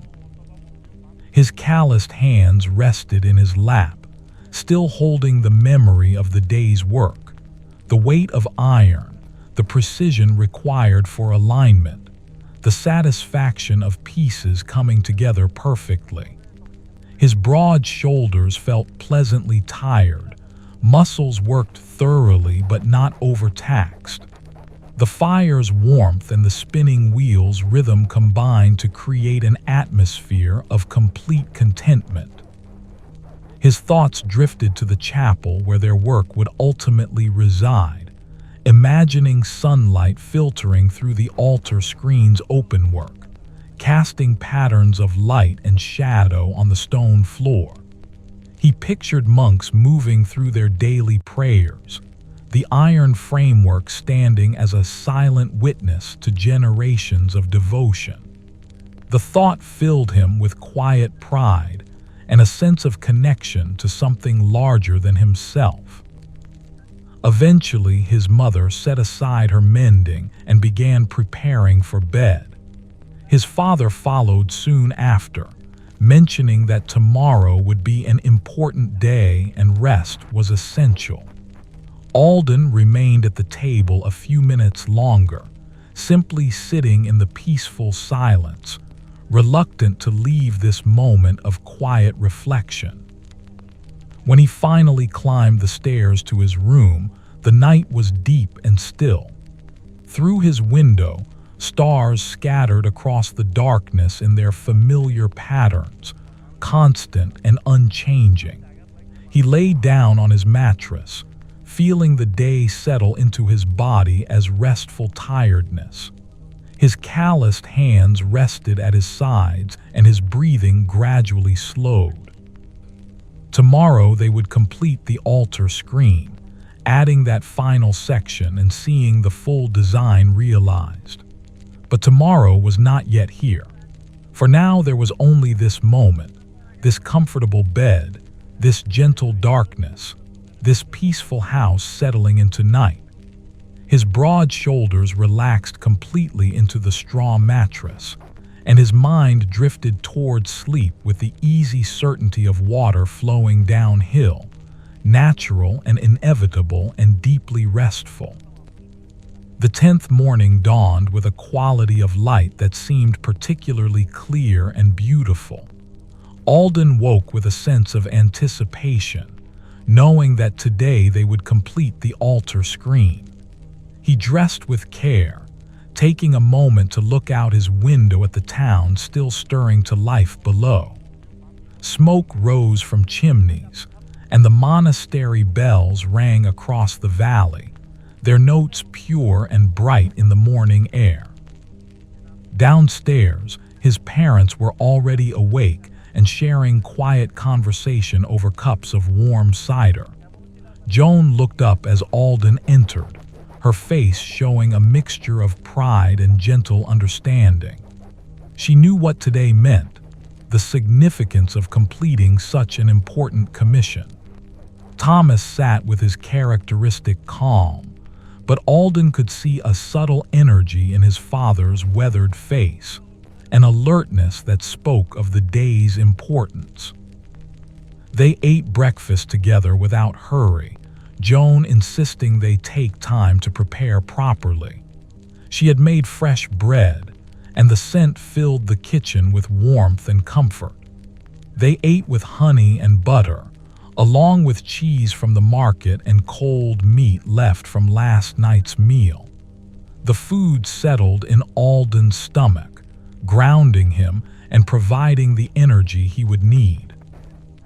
After breakfast, Thomas suggested they walk to the monastery first, before beginning the day's work. He wanted to inform Brother Anselm that the altar screen would be complete by day's end and discuss arrangements for installation. Alden agreed readily, welcoming the morning walk and the chance to clear his mind before the final assembly. They set out through streets that were gradually filling with morning activity. Shopkeepers were opening their doors, sweeping thresholds and arranging goods for display. A baker's apprentice hurried past carrying a board laden with fresh loaves, the bread's aroma trailing behind him. Two women stood talking near the well, their voices carrying in the clear air. The town was waking fully now, each person beginning their daily routine. The walk to the monastery took them uphill, and by the time they reached the gates, both men were breathing more deeply. The compound appeared peaceful in the morning light, its stone buildings solid and enduring. A young monk tending the herb garden looked up and smiled, directing them toward the scriptorium where Brother Anselm would likely be found at this hour. Inside the scriptorium, several monks worked at their desks, quills scratching softly against vellum. The room smelled of ink and parchment, sense that Alden was coming to associate with the monastery's quiet dedication. Brother Anselm sat at a desk near the window, his ink-stained hands carefully forming letters.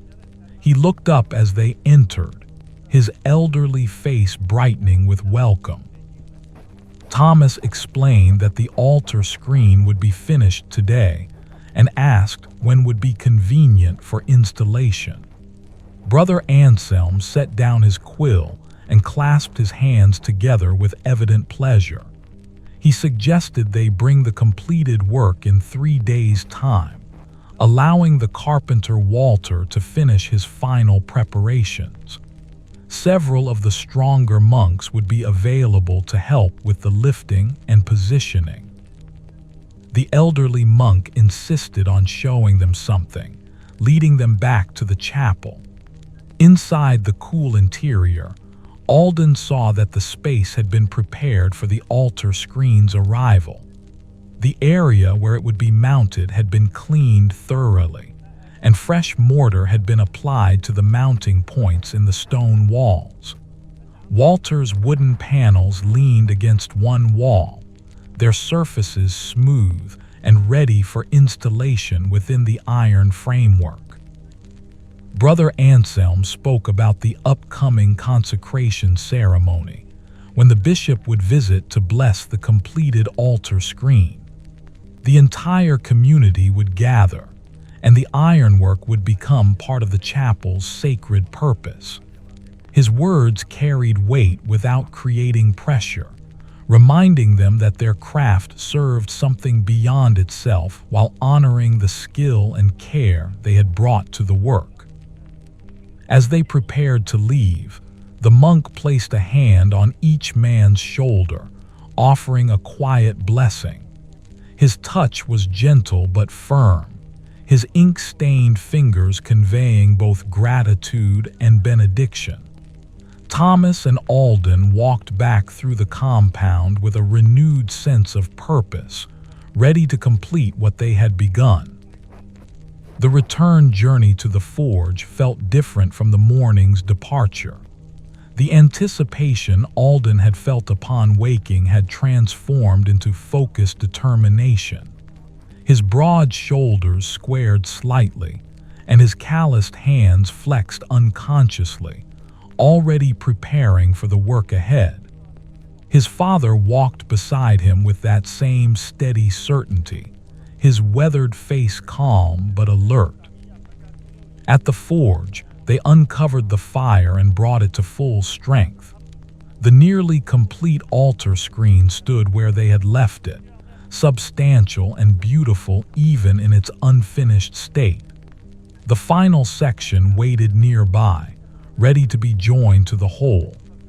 Thomas examined the structure carefully, checking each connection point and ensuring everything remained properly aligned after sitting overnight. Alden prepared the tools they would need, laying them out in careful order. His movements were deliberate and unhurried, taking time to ensure nothing was forgotten or misplaced.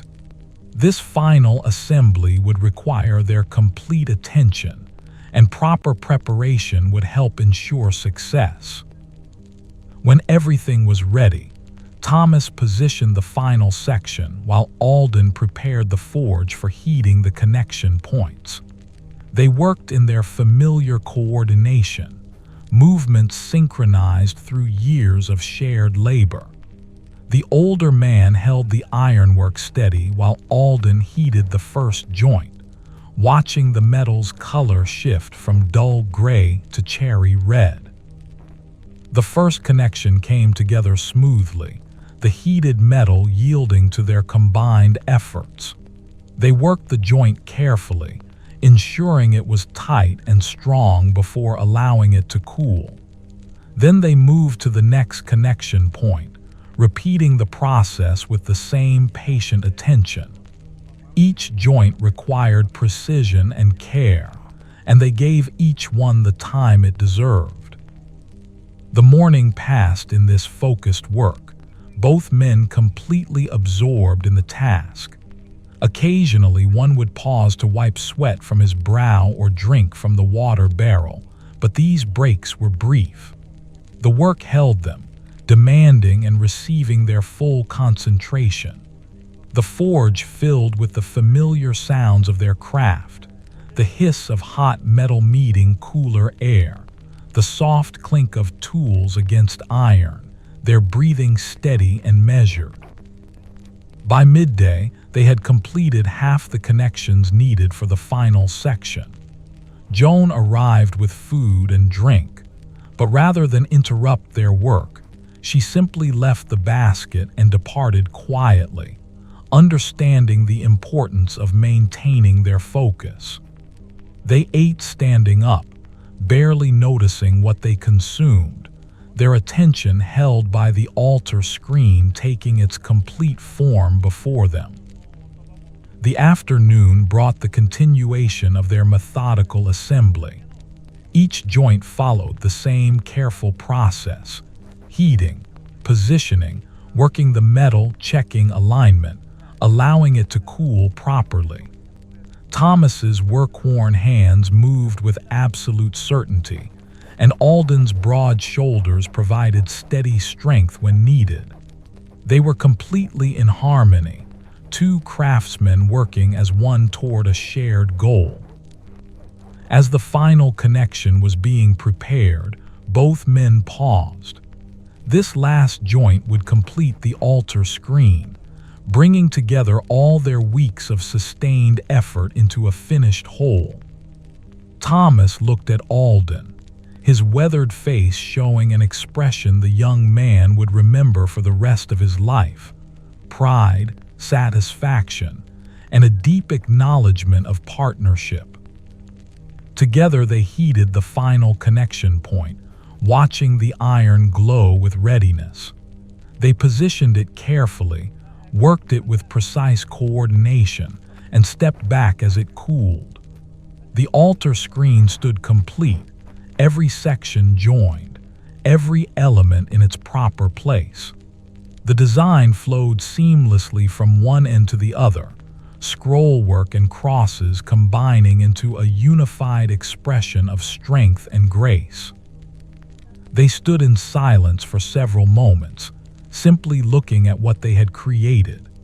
The iron framework rose nearly as tall as a man and stretched wide enough to span the chapel's chancel. Light would pass through its openwork, creating patterns that would shift throughout the day as the sun moved across the sky.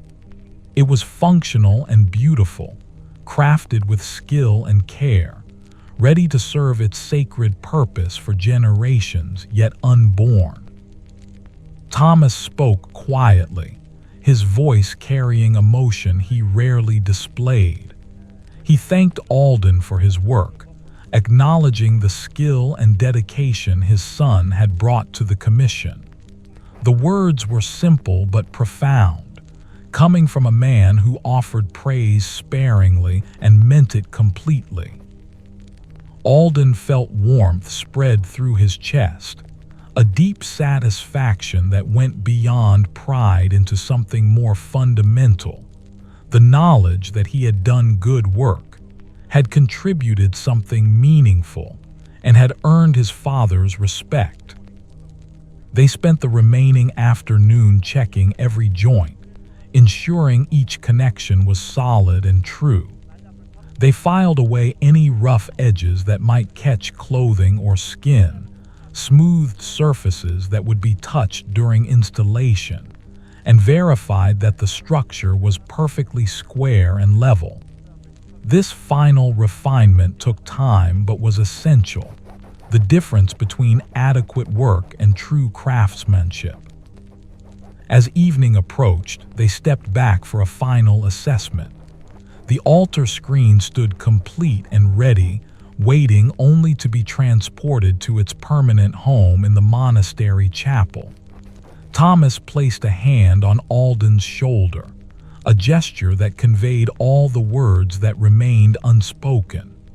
They had created something together, father and son, master and apprentice, two craftsmen united in purpose and skill.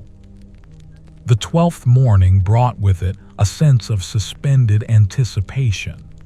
Tomorrow would be the installation day, but today existed in the space between completion and fulfillment. Alden woke to this awareness, feeling it settle over him like a comfortable weight. He dressed and descended the stairs to find his father already awake, sitting at the kitchen table with his hands wrapped around a cup of warm cider. Thomas looked up as Alden entered, his weathered face showing a contemplative expression. The older man spoke about how some days were meant for rest, for allowing the mind and body to restore themselves after sustained effort. Today would be such a day. They would visit the forge to ensure everything remained secure, but otherwise they would take time to simply be present, to appreciate what had been accomplished without immediately rushing toward the next task. Joan served them a leisurely breakfast, and they ate without hurry. The morning light came through the window in gentle beams, and the house felt particularly peaceful. After eating, Thomas suggested they walk through the town together, something they rarely did during working days. Alden agreed readily, welcoming the chance to move through familiar streets without purpose or destination. They set out into the morning, which had dawned clear and mild. The market square was already bustling with activity, vendors arranging their goods and townspeople beginning their daily shopping. Thomas and Alden wandered slowly through the stalls, occasionally pausing to examine produce or exchange greetings with people they knew. Several asked about the monastery commission, and Thomas answered with his characteristic brevity, acknowledging their interest without elaboration. They passed the baker's shop, where the scent of fresh bread drifted into the street. The baker himself emerged and insisted they try a new type of roll he had developed, pressing warm samples into their hands. The bread was excellent, slightly sweet and tender, and they thanked him sincerely. He mentioned that he had heard about the altar screen and looked forward to seeing it when the chapel was opened for the consecration ceremony. Their walk continued past the church, where the priest was tending the small garden beside the building. Father Benedict called out a greeting, and they paused to speak with him. The priest asked about the altar screen, and Thomas described it with more detail than usual, perhaps moved by the spiritual context of the conversation. Father Benedict blessed their work and mentioned how craft offered a form of prayer, hands shaping material into forms that served both practical and sacred purposes. They walked on, following streets that led toward the edge of town. The familiar buildings gradually gave way to open fields where crops grew in ordered rows. Farmers were already at work, moving through their tasks with the same steady purpose that characterized all honest labor. Thomas pointed out how different crafts shared common principles: patience, attention to detail, respect for materials, understanding gained through experience. Alden listened, his calloused hands swinging easily at his sides as they walked. His father rarely spoke at such length, and he treasured these moments of shared wisdom. Thomas talked about how a craftsman's life held its own rhythm, Seasons of intense work followed by quieter periods. The importance of knowing when to labor and when to rest. A forge that burned too hot too long would damage itself, and the same was true of those who worked it. They turned back toward town, walking through fields where wildflowers grew along the path's edges. Bees moved among the blooms, their industrious humming a reminder that work and rest existed in natural cycles everywhere. The morning sun climbed higher, warming the air pleasantly. Both men moved without hurry, simply enjoying the walk and each other's quiet company. By the time they reached the forge, the morning had progressed well into its middle hours. They entered to check on the altar screen, finding it exactly as they had left it, covered with protective cloth and waiting patiently. Thomas lifted a corner of the covering to examine the ironwork, his work-worn hands moving gently over the surface. Everything remained perfect, ready for tomorrow's transport and installation.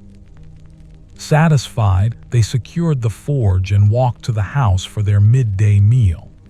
Joan had prepared a light repast, bread and cheese, cold meat, and crisp vegetables from the garden.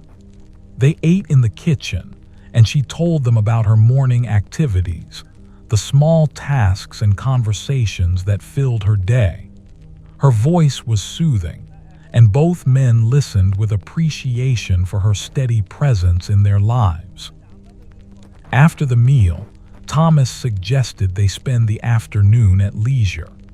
He retrieved a book he had borrowed from Brother Anselm months earlier, a volume of collected wisdom and observations about various crafts.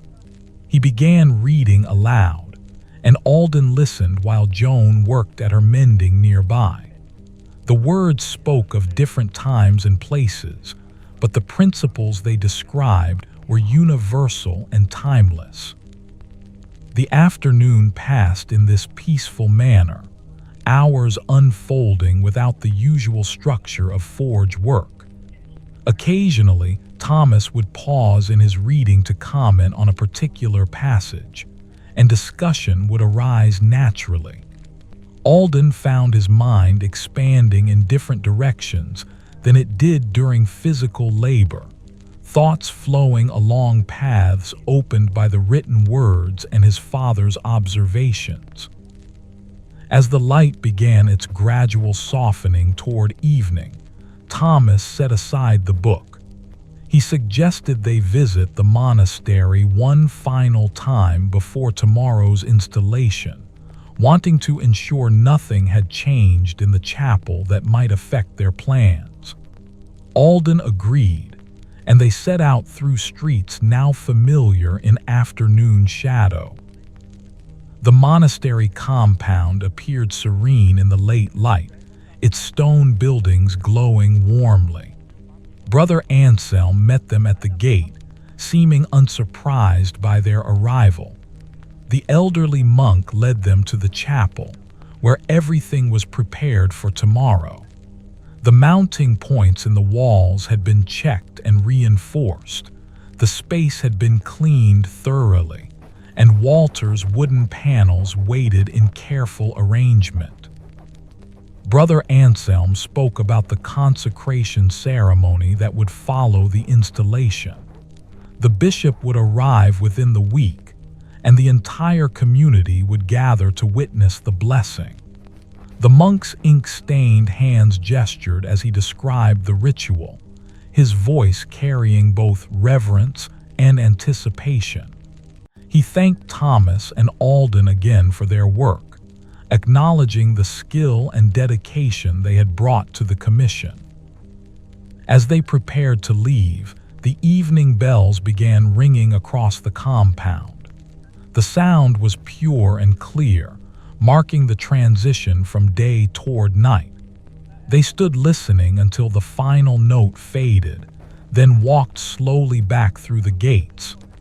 The town was settling into its evening rhythm, families gathering for supper, shops closing their doors, the day's activities drawing to their natural conclusion. At home, Joan had prepared a simple supper that matched the day's peaceful quality.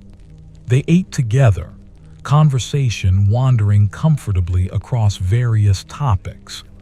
Thomas mentioned that tomorrow would require an early start, and they should all rest well tonight.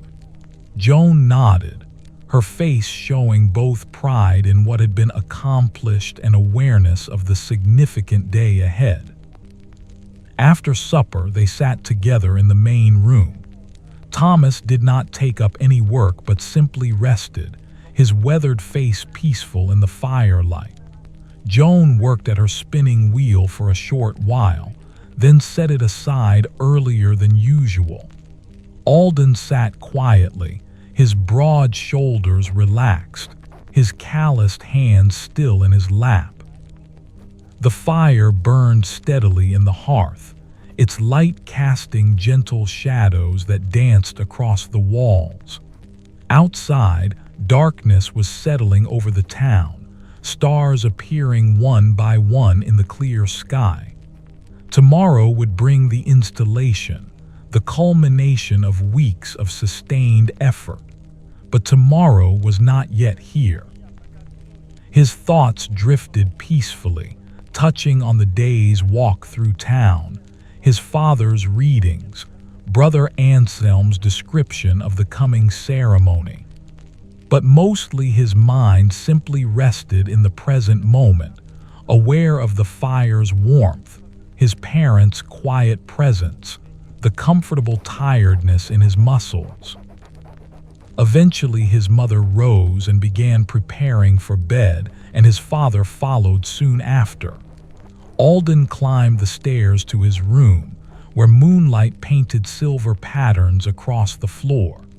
He lay down on his mattress, feeling the day settle into memory.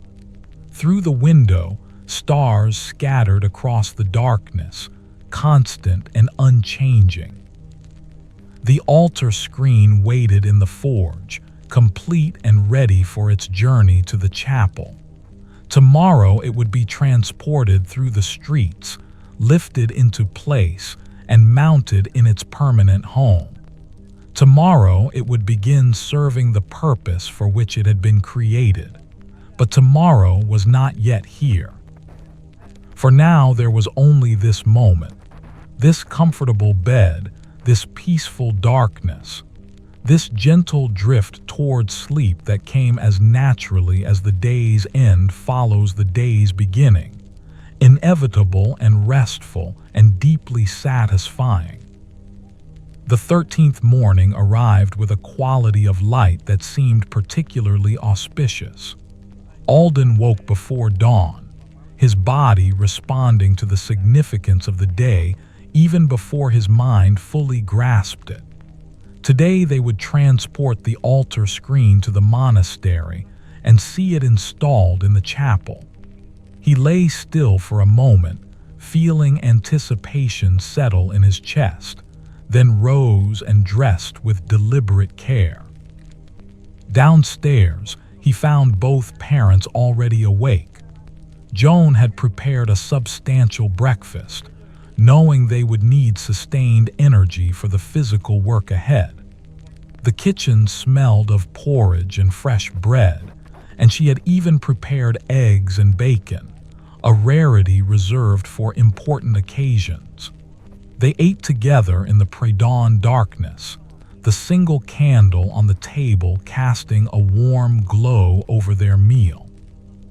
Thomas spoke quietly about the day's plan. Several monks would meet them at the forge to help load the altar screen onto the sled. The journey to the monastery would be slow and careful, with multiple people guiding the transport to ensure nothing shifted or damaged the ironwork. Once there, the real challenge would begin, lifting the substantial structure and positioning it precisely in the chapel's chancel. After breakfast, They crossed the yard through air that still held the night's coolness. Stars were fading overhead as the sky gradually lightened toward dawn. Inside the forge, they uncovered the altar screen and conducted one final inspection. Everything remained perfect, each joint solid, each curve graceful, the entire structure ready to fulfill its purpose. They heard voices outside and emerged to find Brother Anselm arriving with 4 young monks, all chosen for their strength and steady temperament. The elderly monk's weathered face showed both excitement and calm, his ink-stained hands clasped before him. He greeted Thomas and Alden warmly, then stepped back to allow the younger monks to begin their work under Thomas's direction. The process of loading the altar screen onto the sled required patience and coordination. Thomas positioned men at strategic points, his work-worn hands gesturing as he explained how they would lift together, move in unison, and lower the ironwork onto the padded surface. Alden took his place among them, his broad shoulders ready to bear his share of the weight. At Thomas's signal, they lifted together. The altar screen rose slowly, its weight distributed among multiple sets of hands.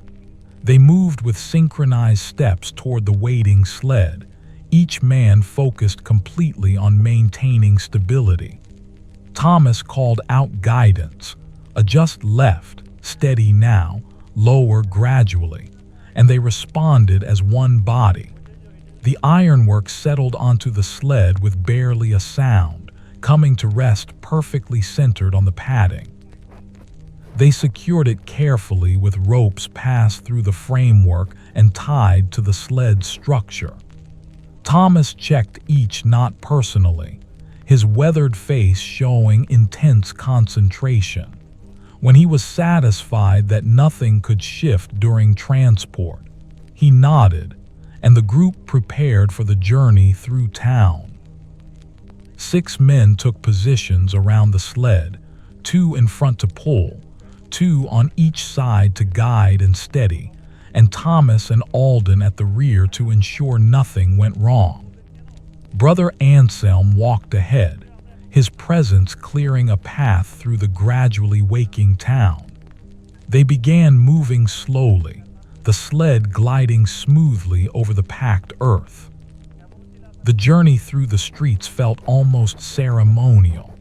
People emerged from their homes to watch, drawn by the unusual sight of so many men moving in careful coordination. Some called out blessings or words of encouragement. Children ran alongside for short distances before their parents called them back. The baker they had visited yesterday stood in his doorway, raising a hand in silent salutation. Alden felt his calloused hands gripping the sled's frame, his muscles working to keep everything stable. The weight was substantial but manageable, distributed among so many. He found himself matching his breathing to the rhythm of their steps, falling into a meditative state despite the physical exertion. His broad shoulders bore the load steadily, and he felt proud to be part of this procession. The uphill approach to the monastery tested them more severely. The incline demanded greater effort, and they paused twice to rest and ensure the load remained secure.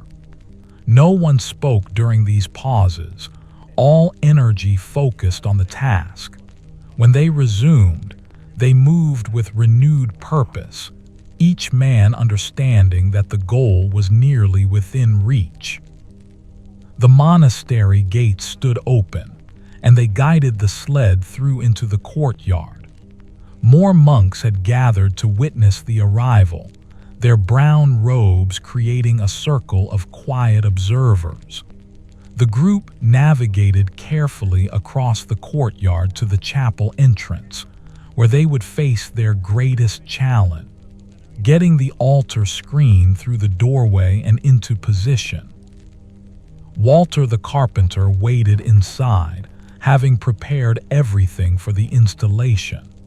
The mounting brackets were ready, tools were laid out in precise order, and the space had been cleared to allow maximum room for maneuvering. Thomas studied the situation carefully, then began explaining how they would proceed. They would first bring the altar screen into the chapel still on its sled, positioning it as close as possible to where it would ultimately stand.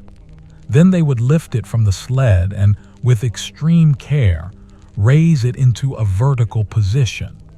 Finally, they would move it into the exact location and secure it to the mounting points in the walls.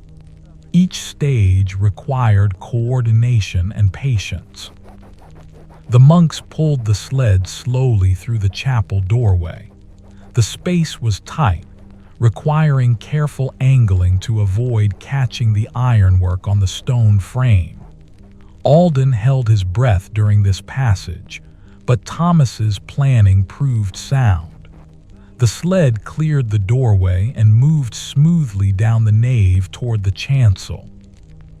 They positioned the sled according to Thomas's direction, then began the process of lifting the altar screen free.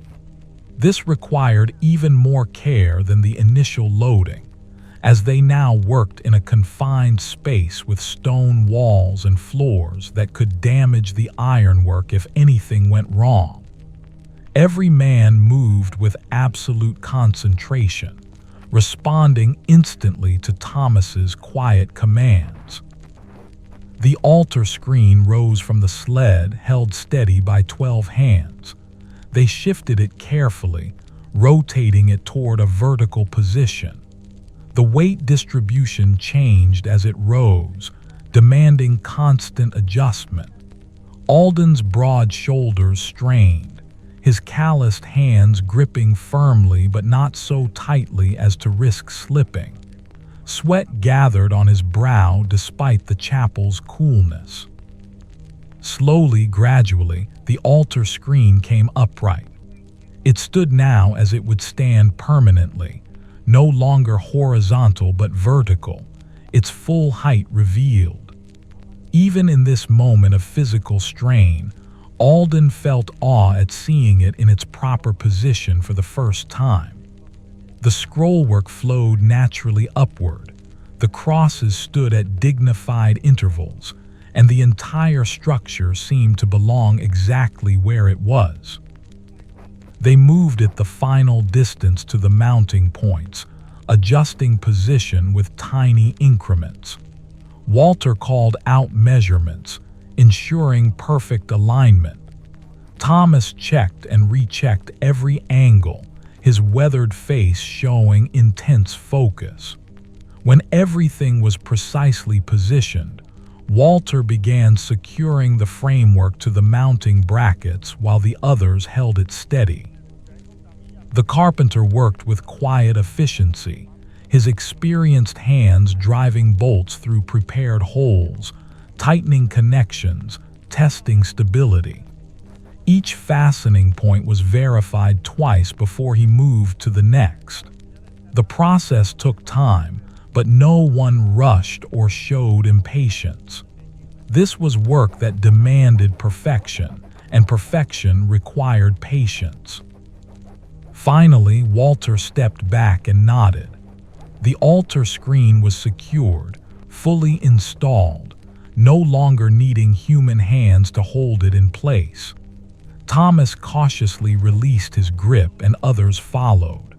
The structure stood firm and true, mounted exactly as planned, ready to serve its purpose for generations to come.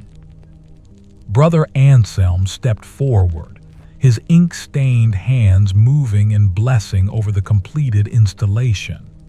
He spoke prayers of gratitude and consecration, his voice carrying through the chapel's quiet interior. The words seemed to settle into the stone walls, becoming part of the building itself. When he finished, a profound silence filled the space. Alden stood with the others, looking at what they had accomplished.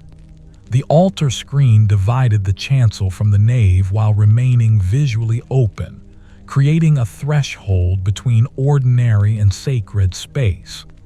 Light from the chapel windows passed through the ironwork, casting patterns on the stone floor that would shift throughout the day as the sun moved.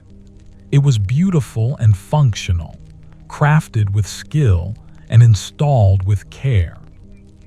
Thomas placed a hand on Alden's shoulder, a gesture of acknowledgement and shared satisfaction. His father's weathered face showed emotion rarely displayed, pride and gratitude and deep contentment. They had worked together to create something meaningful, and now it stood complete, fulfilling the purpose for which it had been made. The afternoon light streamed through the chapel windows, illuminating the altar screen in ways that revealed new aspects of its beauty with each passing moment. The monks who had helped with the installation stood quietly, admiring the completed work. Brother Anselm moved slowly around the structure, examining it from different angles, his elderly face showing deep appreciation for every curve and detail. Walter began fitting his wooden panels within the iron framework, and Alden watched as the two crafts came together. The carpenter's smooth panels complemented the ironwork perfectly, providing substance, while the metal provided structure and visual grace. Thomas stood beside Walter, occasionally offering suggestions, the two craftsmen collaborating with mutual respect. As the panels were installed one by one, the altar screen's full purpose became increasingly clear. It created a boundary that was both present and permeable, separating sacred space while remaining open enough to maintain visual connection. The iron scrollwork framed the wooden panels beautifully, and where light passed through the open work, it created shifting patterns that seemed almost alive. Brother Anselm invited Thomas and Alden to step back to the nave's center, where congregants would stand during services.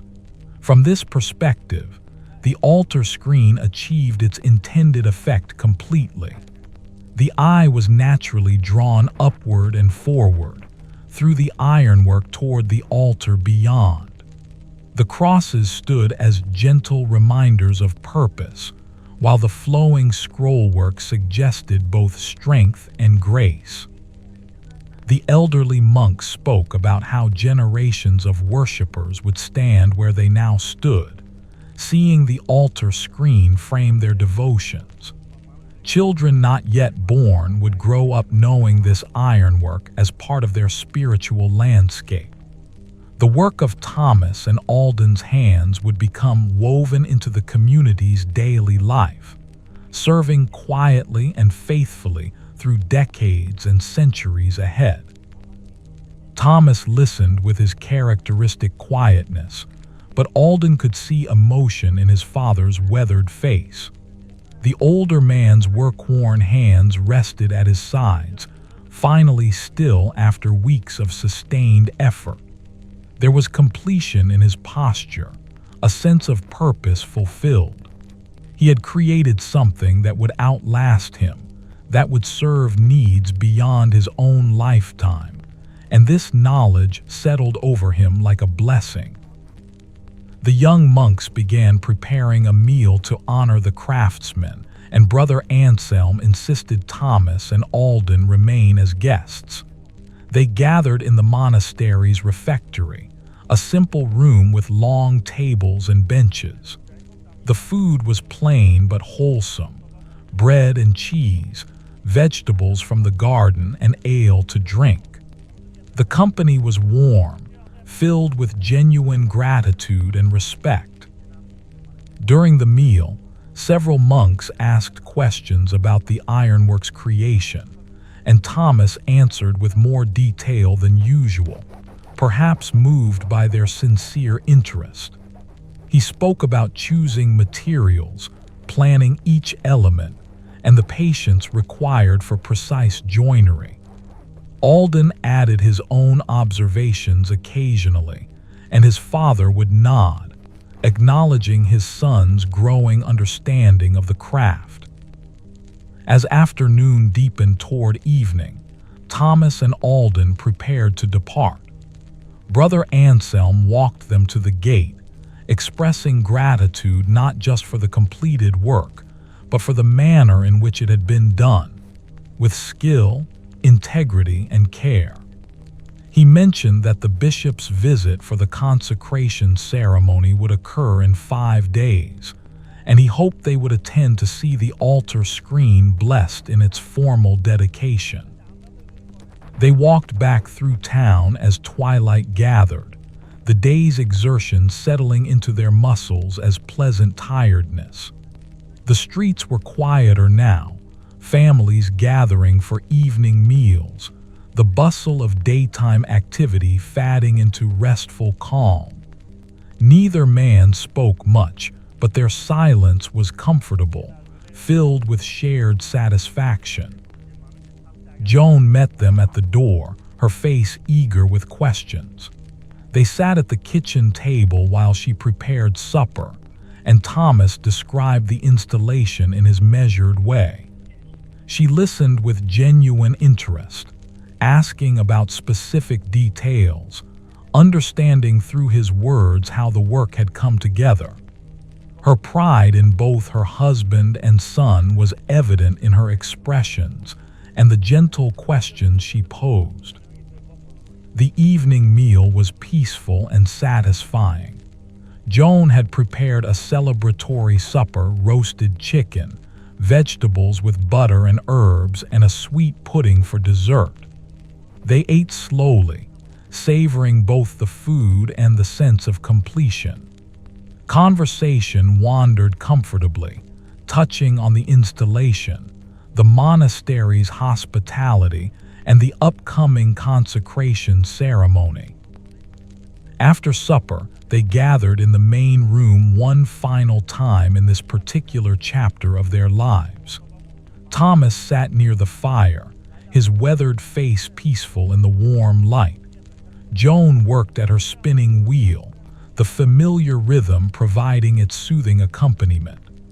Alden rested quietly, his broad shoulders relaxed completely, his calloused hands still in his lap.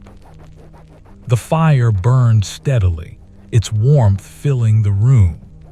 Outside, stars were appearing in the darkening sky, constant points of light that had witnessed countless human endeavors. The altar screen stood now in the monastery chapel, no longer in their direct care but released to serve its intended purpose. The work was complete, the commission fulfilled, and this knowledge brought deep contentment. Alden's thoughts drifted peacefully over the entire journey, from the first discussions of the project to this moment of completion. He thought of the individual pieces heated and shaped, the patient assembly, the careful transport, the precise installation. Each stage had built upon the previous one, patience and skill combining to create something that transcended the sum of its parts. He thought of his father's guidance throughout, the lessons taught through demonstration and quiet words, the trust shown in allowing Alden to take on increasingly challenging tasks. He thought of his mother's steady support, the meals provided, the household maintained, the encouragement offered. He thought of Brother Anselm's blessing, Walter's collaboration, and the monk's assistance. The altar screen was their work, but it had been created within a community, supported by many hands and hearts. Eventually, Joan set aside her spinning and began preparing for bed. Thomas followed soon after, pausing to place a hand on Alden's shoulder, a final acknowledgement of their shared accomplishment. Alden sat a few minutes longer, watching the fire burn low, reluctant to leave this moment of quiet reflection. When he finally climbed the stairs to his room, the night was deep and peaceful. Through his window, stars scattered across the darkness in their eternal patterns. He lay down on his mattress, feeling the day settle into his body as restful tiredness. His broad shoulders relaxed into the straw, and his calloused hands rested at his sides. The altar screen stood in the chapel, installed and secure, ready to serve generations yet unborn. It would frame countless prayers, witness innumerable devotions, stand as silent testimony to the power of patient craftsmanship and dedicated skill. Tomorrow would bring new tasks, different commissions, the ongoing rhythm of forge work. But that work would carry forward the lessons learned during these past weeks: patience, precision, attention to detail, respect for materials and purpose. His breathing gradually deepened, matching the quiet rhythm of the house settling around him. The work was complete, the commission fulfilled, and he had been part of creating something meaningful and enduring. This knowledge filled him with a contentment deeper than words could express, a satisfaction that came from knowing he had done good work, had honored his craft, and had contributed something of value to his community. Outside, the night continued its patient watch. Inside, Alden drifted toward sleep with the natural inevitability of water flowing downhill, his mind quiet and at peace. The altar screen waited in the monastery chapel, iron and wood joined in purpose, strength and beauty combined in service. Tomorrow would come in its own time, bringing whatever work awaited. But for now, there was only this moment, this comfortable bed, this peaceful darkness, this gentle sleep settling over him like a blessing, complete and deeply satisfying, the natural rest that follows work well done.